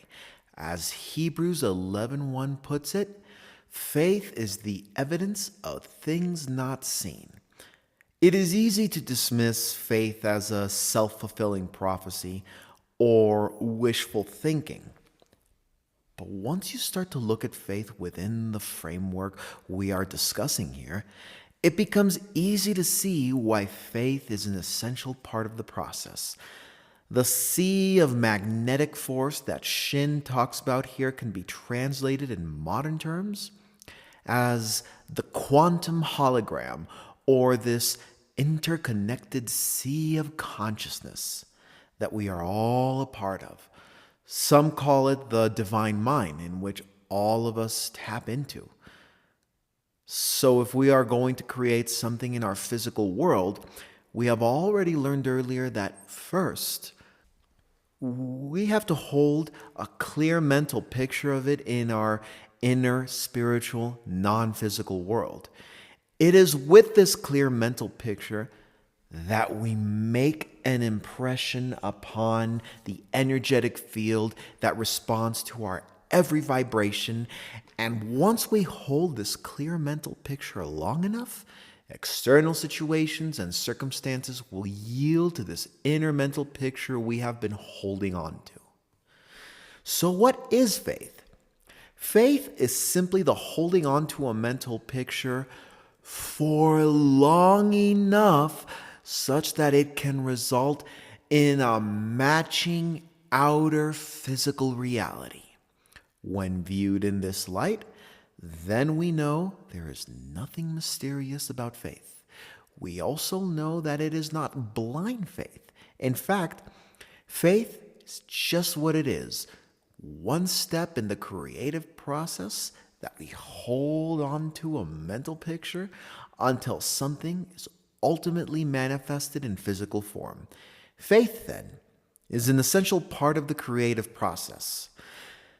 An artist is demonstrating faith when he holds a picture of his finished painting in his mind, all the while he is working on his canvas to make the actual painting match the mental image. Not once does he say, "I don't think my hands are able to replicate what is in my mind." That would be absurd. Neither does he change the mental picture constantly, as doing so would result in many frustrated attempts. Start by seeing faith as just one of the steps in the creative process, and it will become easier for you to hold on to it. Doubts and fears are sins, for they impress negative pictures on the mind stuff and bring lack, limitation, or disaster to pass. Have faith in the affirmations you use.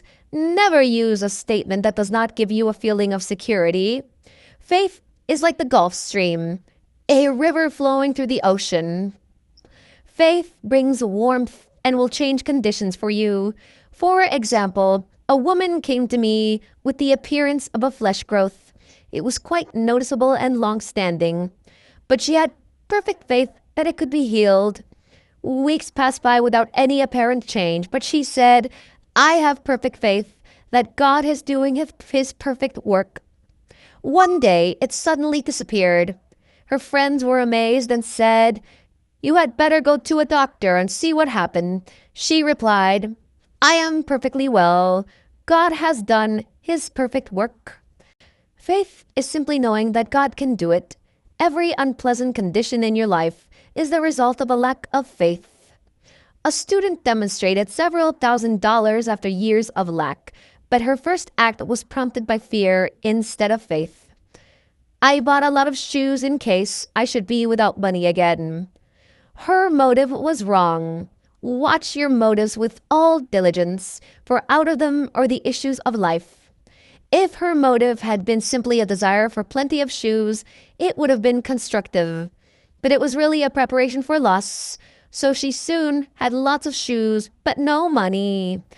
The above story holds several good and profound lessons. I am often approached and asked by readers, "How do I manifest $1 million?" Or, "I am tired of just manifesting $50 or $100 here and there.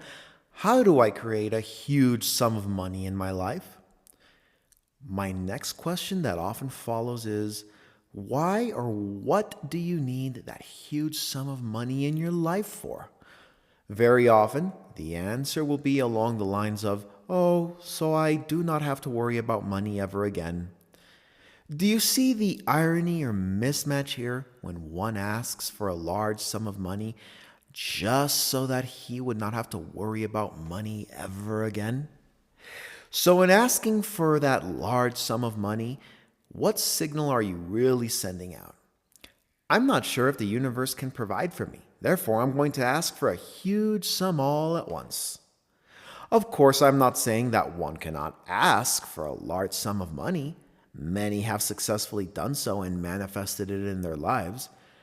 But be very mindful about why you want a large sum of money in your life. Ask yourself whether you are wanting it from a position of lack or from a position of abundance and prosperity. It can sometimes be a thin and very subtle line. If you want $1,000,000 because you sincerely believe the universe is abundant and can provide you with anything you desire, you are on the right track. But if you want $1,000,000 because you want to hoard it in the bank, then you are operating from a belief in lack and limitation, and that is what will impede the manifestation, because your feelings of lack and limitation and worries are counteracting your original intention. Many people keep back their demonstrations by fretting because of evildoers. Someone is mean. Someone is unjust or cruel. Resentment is a violation of the law of love, of goodwill, and is a barrier to your desires. Trust in the Lord and do good means to never doubt the power of God. Trust infinite intelligence with the management of your affairs. Never interfere with doubts or worry, and let every act be prompted by good motives. Follow your intuitive leads and prepare for the blessings you have asked for, regardless of adverse appearances. True prayer means preparation. For example, a lady wanted a radio, made a place for it in the corner, and kept the spot dusted. If your demonstration lags, you haven't dusted it. The explorer and adventurer in you will see you through. It is your divine self, the superconscious, which knows no defeat or no failure. With fearless faith, mountains are removed from your subconscious. Therefore, they disappear in the external. The above story reminds me of my own experience, which I shared earlier, about how I only sold an item only after packing it and putting it aside as if it was ready to be delivered to the seller. Other small acts of faith that have profound benefits include clearing a spot in your room or house for a new piece of furniture. Each time you walk past the spot, visualize, as in see it in your mind's eye, that the item you want as already being there. This extends to your garage too. Each time you look at your driveway or garage, see in your mind's eye the car you want already parked there. Walk around it as if the item is physically there, and you will be surprised at how powerful this exercise is. And if you have clutter in that space, clear it as well. Leave a void, a vacuum. This applies to smaller items as well. Clear your space on the desk for an item which you want, or clear space in your wallet for money which you want.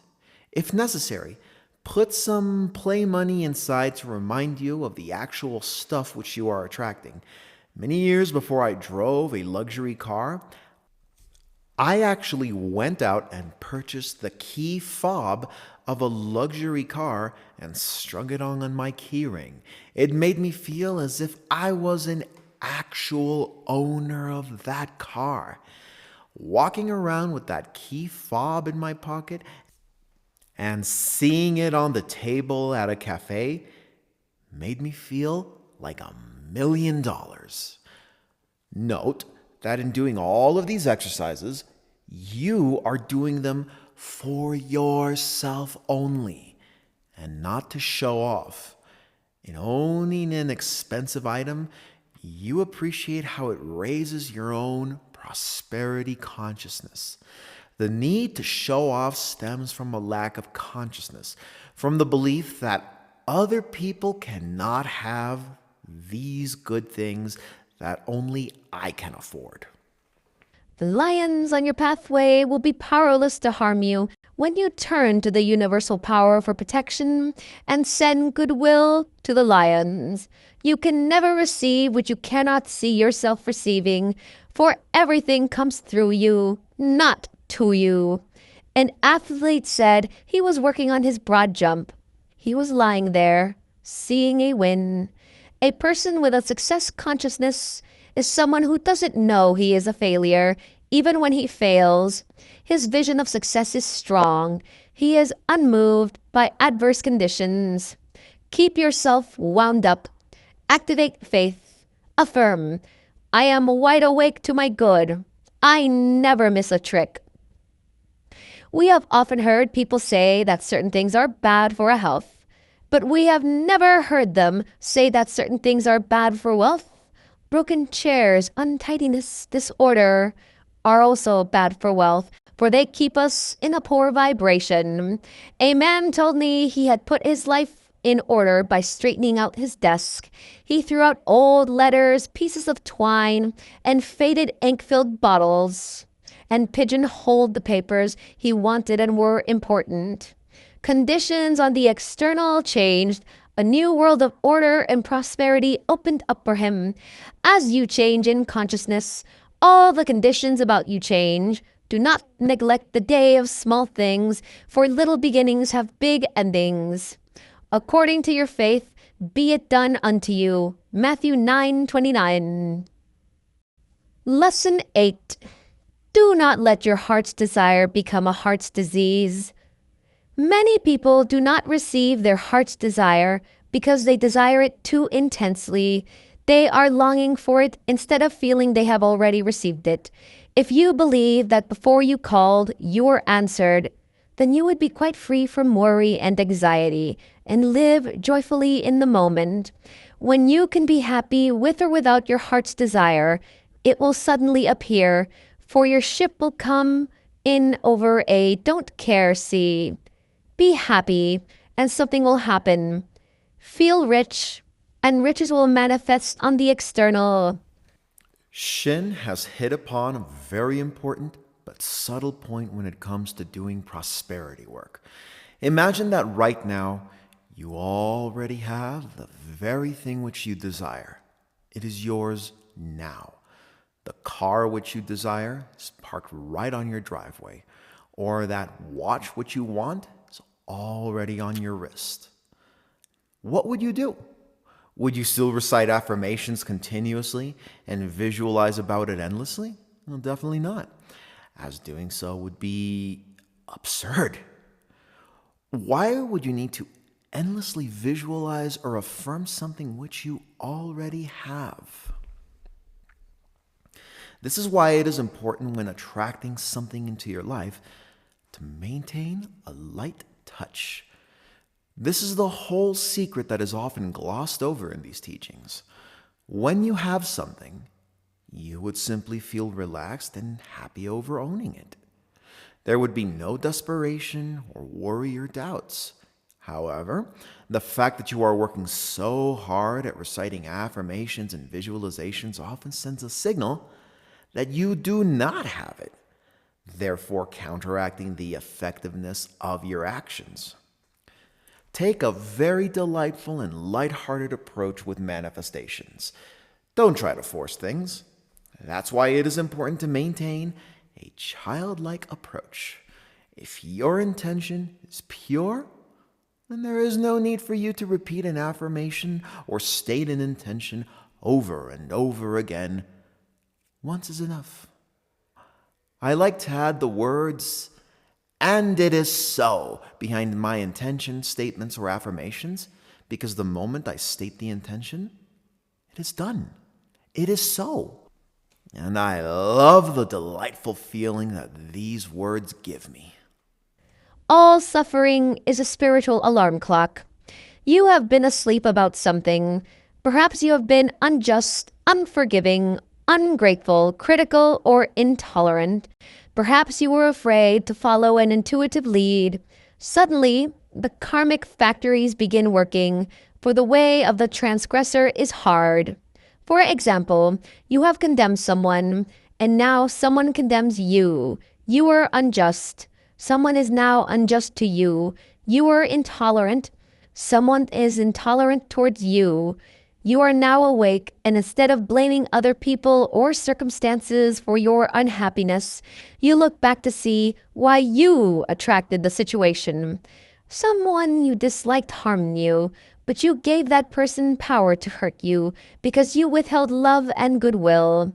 Your own poisoned arrows have returned to you. Now call on the law of forgiveness and affirm this statement. I call on the law of forgiveness. I am free from mistakes. I am under grace and not under karmic law. Forgive the person or persons who have harmed you, sending love and goodwill, saying, I forgive them. Then, like a kaleidoscope, the whole situation changes, for love is the fulfilling of the law. Your seeming enemies are transmuted into friends, and consciously or unconsciously serve the divine plan of your life. One learns tolerance through suffering. If your unhappy experiences make you bitter and resentful, you will attract more of the same variety. Make the most of your karma so that the experiences will not be repeated. The fear of the law is the beginning of wisdom. I was in the toy department of a crowded shop one day, and a little boy was standing in front of a huge bear, which moved its head up and down and looked quite ferocious. A stranger leaned over and asked, Little boy, aren't you afraid of that big bear? He replied, No, ma'am. Bears don't bite good little boys. He had a clear conscience and was unafraid. To receive the desire of the heart, all karma must be wiped out, as well as anxiety, impatience, and fear. We are told to wait patiently on the law. Patience means non-resistance. Practice non-resistance on the law, and it will bring your desire to pass. I heard a man say, The good Lord takes his time. He's the one man you can't hurry. It came to me as a direct message, for I had become impatient and was trying to force a demonstration. I suddenly realized that the more patient or non-resistant I was, the quicker the universe would work. Soon the demonstration came in over a calm sea. People so often keep back a demonstration of their good by outlining the channels. Happy is the man who believes that infinite intelligence knows the way of fulfillment. Here, Shinn talks about why trying to force a demonstration will not work. In trying to force something, you are in fact acknowledging that it is not here yet. I love her analogy of a demonstration coming in over a calm sea. So you can imagine my pleasant surprise when my graphic designer for this book used the imagery of a sailboat on a sea for its cover. It was totally unplanned, and I see it as confirmation from the universe that I'm on the right track working on this project. For example, a woman had a business enterprise she wished to develop. She tried every avenue she could think of, but no one was interested enough to help her. She became non-resistant and put it in the universe's hands, saying, I'll let the universe attend to this. I let it go. She was visiting in a distant city and met a woman, seemingly quite by chance, who asked her if she might carry out the enterprise. The universe is eternal, reliable, and unchangeable, and must be given the right of way. When you are faced with apparent dead ends or helpless situations, one good affirmation to use is, Universe, please take care of this. I leave this in your hands, and it is so. Do not underestimate the power of turning things over to the universe. It is not a sign of weakness, but a sign of having ultimate faith and trust that all is well. Personal will keeps you out of your own kingdom. For example, a friend came to me saying she would be obliged to sell a piece of jewelry in order to have ready cash. She did not want to sell it and regretted that it was necessary to do so. I said, Why, this pin isn't your pin. It is the Divine Spirit's pin. We now place it upon the altar. If it is Spirit's will, you will sell it. If not, you will receive the money in some other way." A few days later, she telephoned and said, "I didn't have to sell the pin. I received an unexpected check that supplied the money I needed." She had applied this wonderful law of renunciation, which is so difficult for many people to understand. The desire of the heart can only be obtained through non-resistance. For example, one of my students said that the man she cared for was very cruel and indifferent. She was looking forward to spending New Year's Eve with him when he suddenly announced that he had another engagement for the night. She was shedding tears of anger and resentment. I said, "You are completely demagnetized. Therefore, you are pushing your good away from you. When you see him, do not be angry and reproachful. Bless him and say that you wish him a happy evening." She did this much to his surprise. He couldn't understand her change in attitude. The following day, he called her on the telephone and asked if he might spend New Year's Eve with her. There was nothing more said about his former plans. At one of my meetings at the Unity Society, I gave the following treatment to dissolve all anger and resentment. The lights of infinite intelligence streams through your consciousness, dissolving and dissipating all anger and resentment.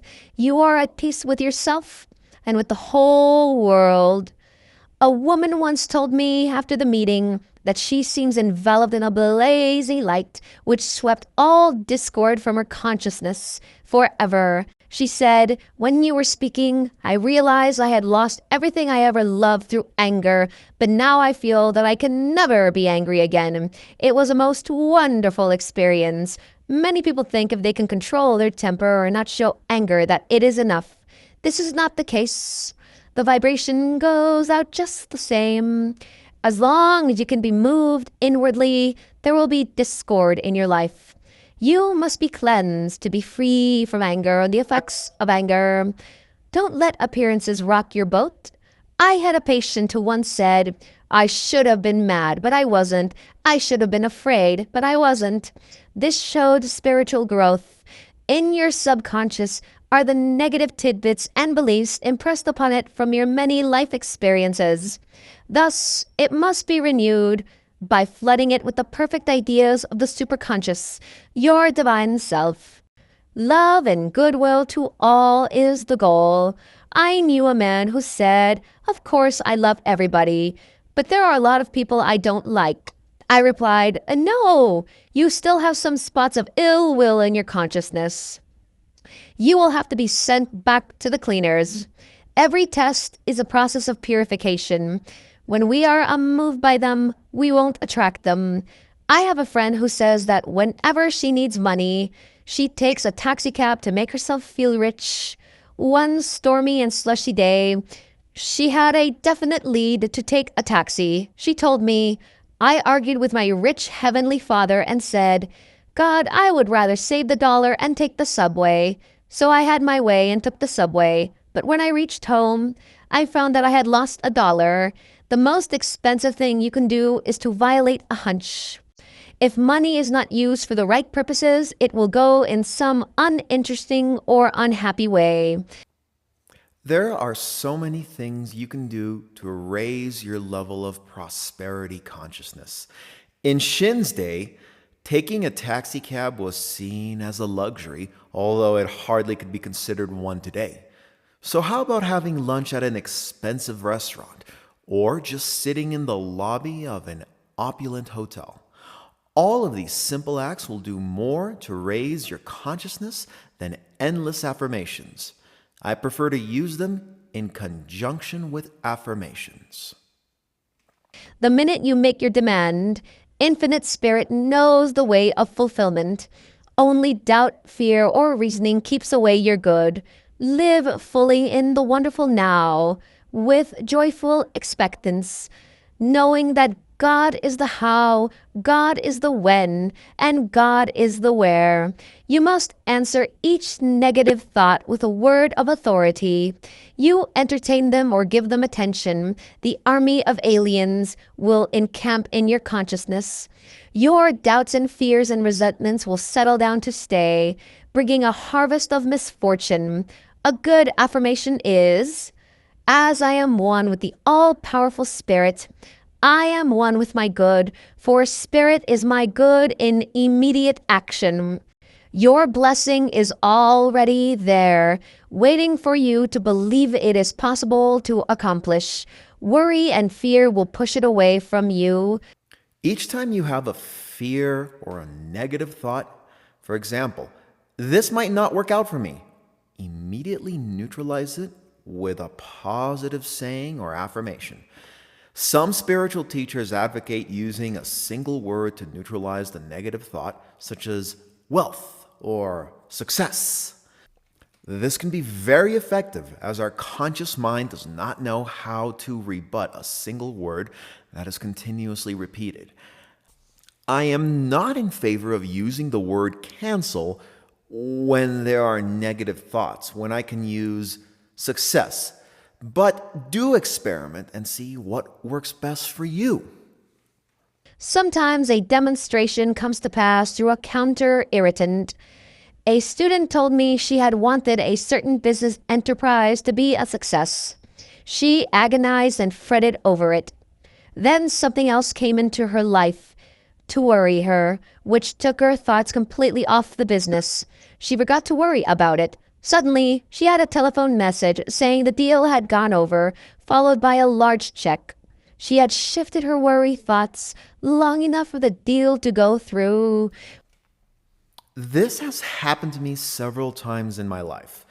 Once, I was thrust in a completely different environment, which caused me to give up and be unable to worry about my other problems and issues in my life. The new situation I had been thrust into demanded all of my attention and effort. Therefore, I had no time to worry about the rest. To my pleasant surprise, when I went back to my normal routine a few months later, I was immensely prospered because I had let go and I had let the universe take over without once interfering in the creative process. When you have completely put to flight your worries, there will be nothing to interfere with the immediate manifestation of every good and perfect gift, for your heart's desire is no longer a heart's disease. The Lord is my shepherd, I shall not want. Psalm 23. Lesson 9. Infinite Intelligence, the Great Magician. Magic and miracles come from the same root word. It is a good thing to go see a magician once in a while to get the realization of things coming suddenly from apparently nowhere. Of course, with the magician, it is a trick. Out of his hat comes rabbits and ducks. Out of his sleeve, a bowl of goldfish. Now we must get the realization that with infinite intelligence, the seemingly impossible can come to pass. The universal power, the great magician, changes a curse into a blessing, despair into joy, lack into plenty, sickness into health, etc. There is no limit to the good that God has prepared for man. Only doubt or unbelief shuts off the power within each man. However, faith turns the power on again, so it is necessary to do everything to develop faith in that power. Sometimes a new affirmation or a new ideal will suddenly give you the realization, which is manifestation. In one of my classes, I explained that it was necessary to become as a little child in order to be a good demonstrator and bring in the element of play. Then I said, let us look upon the universal power as the great magician and draw out his hat when whatever we desire or require. This eliminates all questioning as to the channel. We simply see the giver of the gift. One man present was in the real estate business, and a few days afterwards, he was asked by his firm to locate a 7-story building in a certain district for a client. It seemed impossible to find what he wanted, and he became discouraged. Then he thought of the great magician's hat. He closed his eyes and said, I now draw from the great magician's hat the right 7-story building in the right location. Very soon after that, he walked into the building that was suitable in every way. In the preceding paragraphs, Shinn talks about the importance of maintaining a playful and childlike attitude to manifestations. Don't become too uptight and serious about this. Treat it like a game. The more lighthearted and hands-off you feel about the process, the better it will work. I have come to a point where I can say, I don't even care whether the things I desire manifest or not, because I feel so good just thinking about them. Once you get to this stage of indifference, doors will open up for you. Be wide awake to your good and let every event of the day teach you something. For example, I had taken my watch to the jeweler's to be repaired, and after waiting a month, it was returned, but lost 10 minutes a day. I felt a little annoyed. When putting it onto my wrist, it fell out of my hand onto the hardwood floor. I was meek and non-resistant by this time and explained, I baptize it success. See the chapter called The Law of Non-Resistance in The Game of Life and How to Play It. I picked it up and it was still ticking, so I put it on and went out. The following day, it was ticking away quite normally and, much to my surprise, kept perfect time. In falling, it had become regulated, so if you have a bump of any kind, know you are being regulated and you'll come out of it much improved. The person who resists and resents will have to be regulated many times. Your supply is always with you, as it is prepared long beforehand. The following is a good statement. Reveal to me the great magician's storehouse. I now use the field glasses of the spirit. Make believe you have the spiritual field glasses which bring far away blessings very near. With these field glasses, you see avalanches of checks, bills, and currency. You see health, happiness, success, and etc. Do not visualize. Let the divine ideas flash into your conscious mind.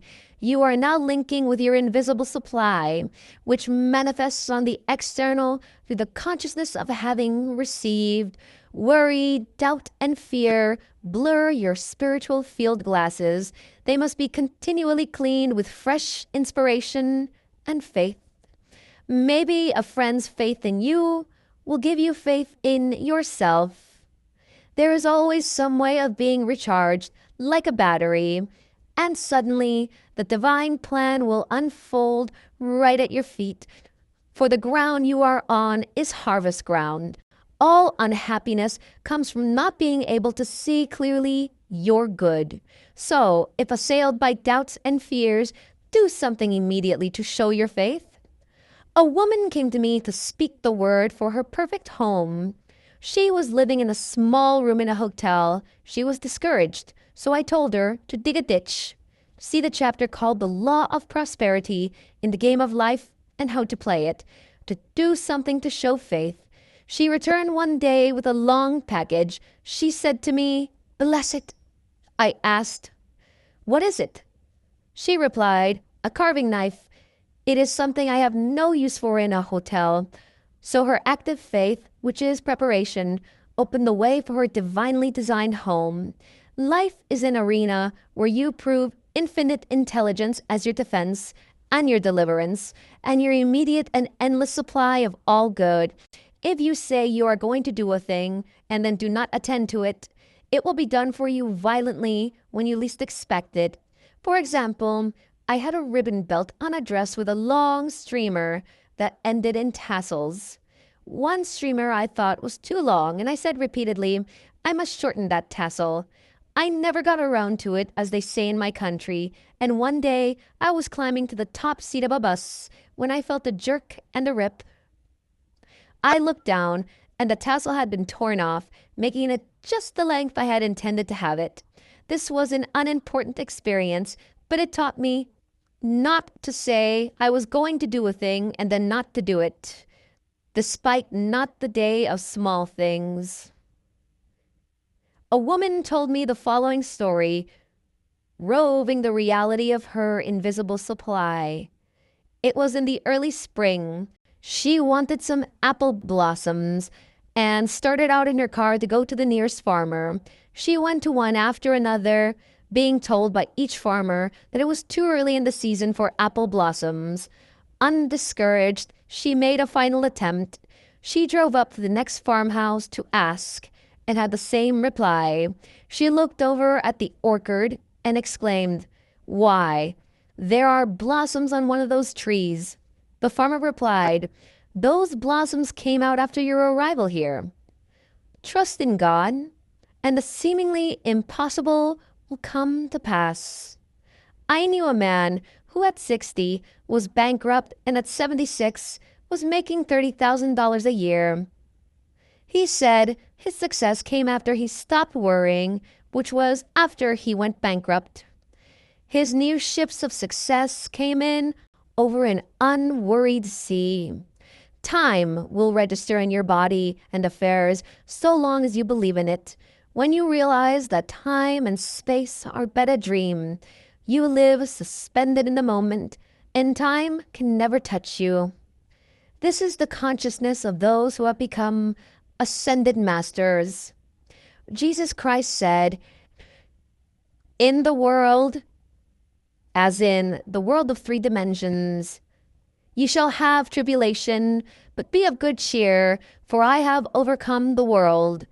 He had overcome the thought world of lack, limitation, and death itself, and made the ascension. Jesus blessed the loaves and the fishes, and immediately came the increase. It was because he had the unshakable conviction that infinite intelligence within accomplished the work. He taught this to his disciples and the people. He did not claim any more for himself than he did for others. After 2,000 years, we realize the amazing simplicity of his teachings. I have often said that most people look too closely for the demonstrations, trying to force a channel or speculate upon the results of every move. There are 3 simple rules for taking every trick in the game of life. Speak the word, follow the hunches, and dig your ditches. You will then be kept busy living with the wonderful now and won't limit the universe by looking to channels. The channels that Shinn talks about are the sources of income or money we discussed earlier. Don't worry about the channels through which money will come to you. Instead, place your reliance and trust in the one and only universal supply and source, which is always flowing. Often, when we look to our needs being fulfilled through specific channels, such as through a particular client or through a particular business, we limit ourselves as we do not know what is best for us. Man, by virtue of our physical perspective, is unable to perceive everything that is available to us at any one time. Our senses are only limited to the physical.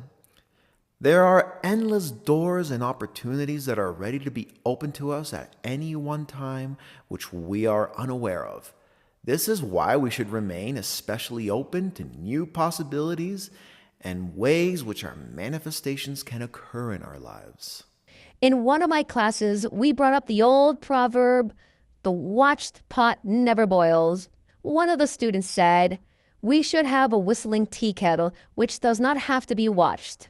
When it boils, it whistles for you." So it is with your demonstration.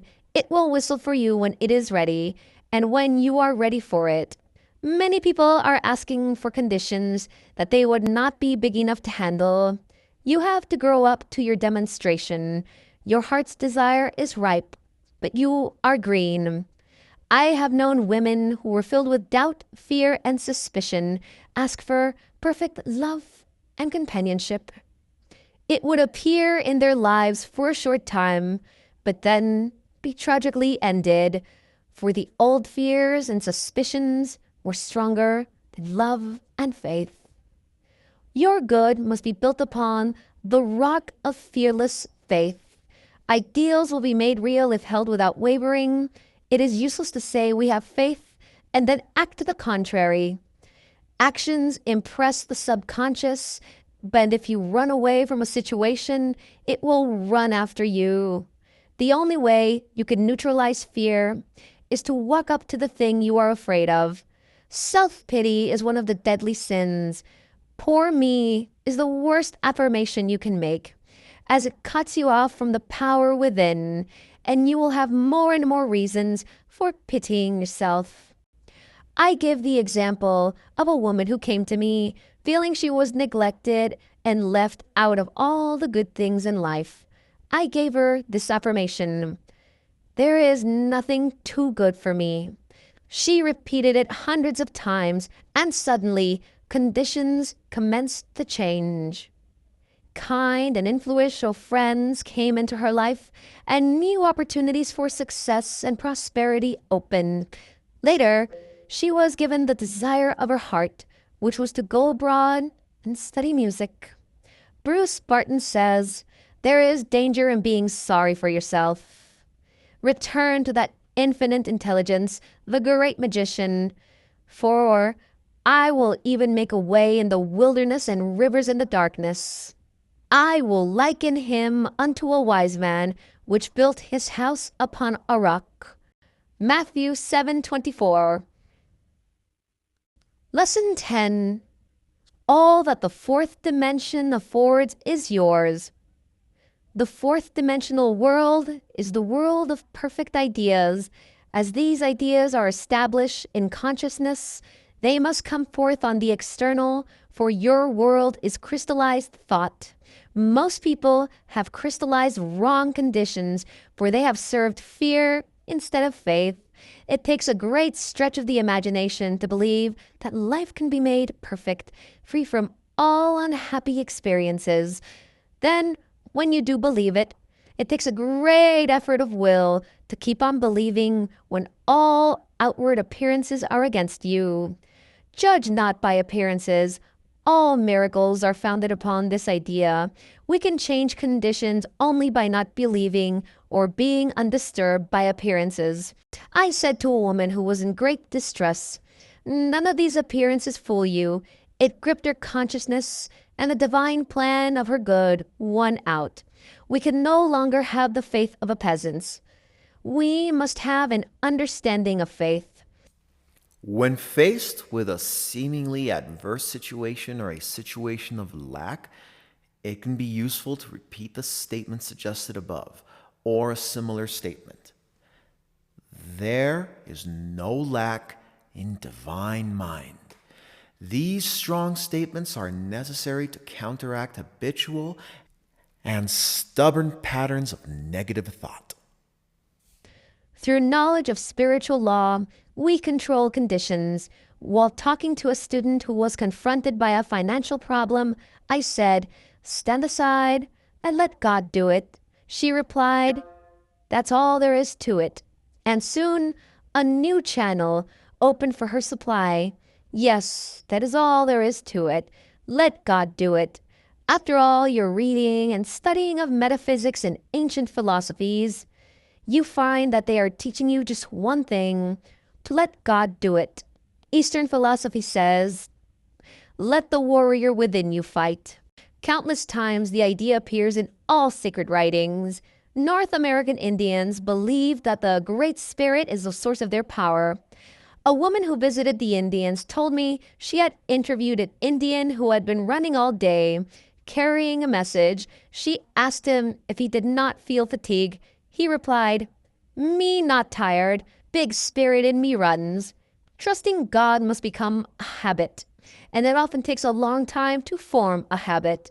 I was inspired by reading about Omaha, the famous racehorse, in the paper. The article said, "Omaha has run a mile before he gets into his stride." I said at one of my meetings, "There are a lot of Omahas in the room. You have not yet got into your spiritual stride, but I see you all winning your race in the twinkling of an eye." Often discontent keeps you from getting into your stride. You are dissatisfied with yourself and with conditions. You wish you were someone else. How wonderful to be a beautiful movie star or an heiress of countless millions. On one of my trips to London, I saw advertised the wonderful title of a song. It was called I'm Tickled to Death, I'm Me. The first start towards success is to be glad you are yourself and know that the ground you are on is holy ground and that you expand into the divine plan of your life. In the divine plan, every righteous desire of the heart is satisfied. You are the leading lady in your life scenario. You never take a back seat in the fourth dimension. The divine plan unfolds through following intuition. Claude Bragdon says, to live intuitively is to live fourth dimensionally. The magic path leads you out of the house of bondage and into your promised land. It is a path of destiny where your failures are transmuted into successes and handicaps prove stepping stones. I heard the following story over the radio, which gives a wonderful example. A man who could neither read nor write tried to obtain the position of janitor in a public school. They refused him on account of his illiteracy, so a friend got him a position selling cigars. He became very successful, selling hundreds of cigars, and deposited the money in the bank with the aid of a friend who wrote the deposit slips. After a number of years, he had deposited $30,000 and decided to draw some out. The paying teller said, "Write a check for the amount you want to draw out." The man replied, "I can't read or write." The paying teller was amazed and exclaimed, "Good Lord, man, you have accumulated $30,000 without an education. Where would you have been if you had been able to read and write?" The man replied, "I would have been a janitor in public school number 1. In Hyde Park Corner in London, people are permitted to mount soapboxes, collect an audience, and express their views on any subject, religious, political, or personal, saying just what they please regarding the reigning family, etc. The government thinks it is a good way to allow them to let off steam. In passing, I stopped to listen to a poor, forlorn individual who was yelling at the top of his voice, "There ain't no God, and I can prove it." I thought, you have never proved God, or you wouldn't be where you are. If I had a copy of the game of life and how to play it with me, I would certainly have laid it on his soapbox with a blessing. We prove God by showing active faith, which puts to flight all adverse appearances. There is nothing left out in the fourth dimension. I have often been asked, if the infinite intelligence supplies all our needs, why is it necessary to pray? I answered, because that is the law. Man must make the first move. You must press the button in order to turn on the electric light. Many people never make big demands on universal supply. They think it is asking too much. One woman came to me and asked, "Is it wrong to ask for the things that you really want, or should you just ask for necessities?" I replied, "What are the things you really want?" She said, "Love and beauty." I replied, "If you desire them, they are necessities." Why do we have to ask for something if the infinite intelligence supplies and precedes all of our needs? That's a good question. While Shinn gives a simplified answer, I think it is useful to dig deeper into the significance of this question and the answer. Whether we put something into words or otherwise, we are always asking. In other words, an intention or request to the universe does not always have to be formally worded or phrased. It can sometimes arise spontaneously, such as when we see an unwanted situation. We automatically wish that the situation were better. In fact, we are asking and requesting all the time without even realizing it. As you get more familiar with the creative process and with manifestations, you'll find that things start happening in your life without you having to formally ask for them. For example, you may desire a certain item, and suddenly it appears in your life. However, notice that the person doing the creation here is still you. You have the power to decide and dictate out of the formless field of infinite possibilities the specific possibility that you would like to see or attract. That, to me, is the fun of the whole thing. I can get to consciously decide what I want to create in my life. When you have the fixed idea that there is only one power in the universe, all appearances of evil will disappear from your world. Trouble comes from a belief in duality, good and evil. In getting a demonstration, we must know that the infinite intelligence is the only power. Evil comes from man's vain imaginings. I was in a restaurant with a friend who spilled something on her dress. She was sure it would leave a stain. I said, "We will give it a treatment." Evil is unreal and leaves no stain. There was never the slightest stain left on the dress. You couldn't tell where the accident had happened. In the fourth dimension, evil has never been registered.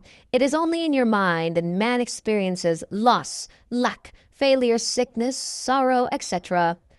Often people go through life resenting and disliking some particular person, thereby keeping the unhappy situation alive and harmful to mind, body, and affairs. A woman came to me full of resentment toward her niece. Whatever her niece did irritated her. She said, "All I can think about is how badly my niece cleans her silver." It seemed a trivial matter, but it was reacting on her in the form of rheumatism. I said, "Send her love and goodwill, and don't give her any advice.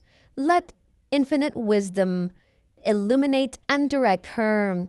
Much to her surprise, her niece gave the silver a wonderful shine and changed in many ways. You will obtain magic results when you really give this supreme intelligence the right of way.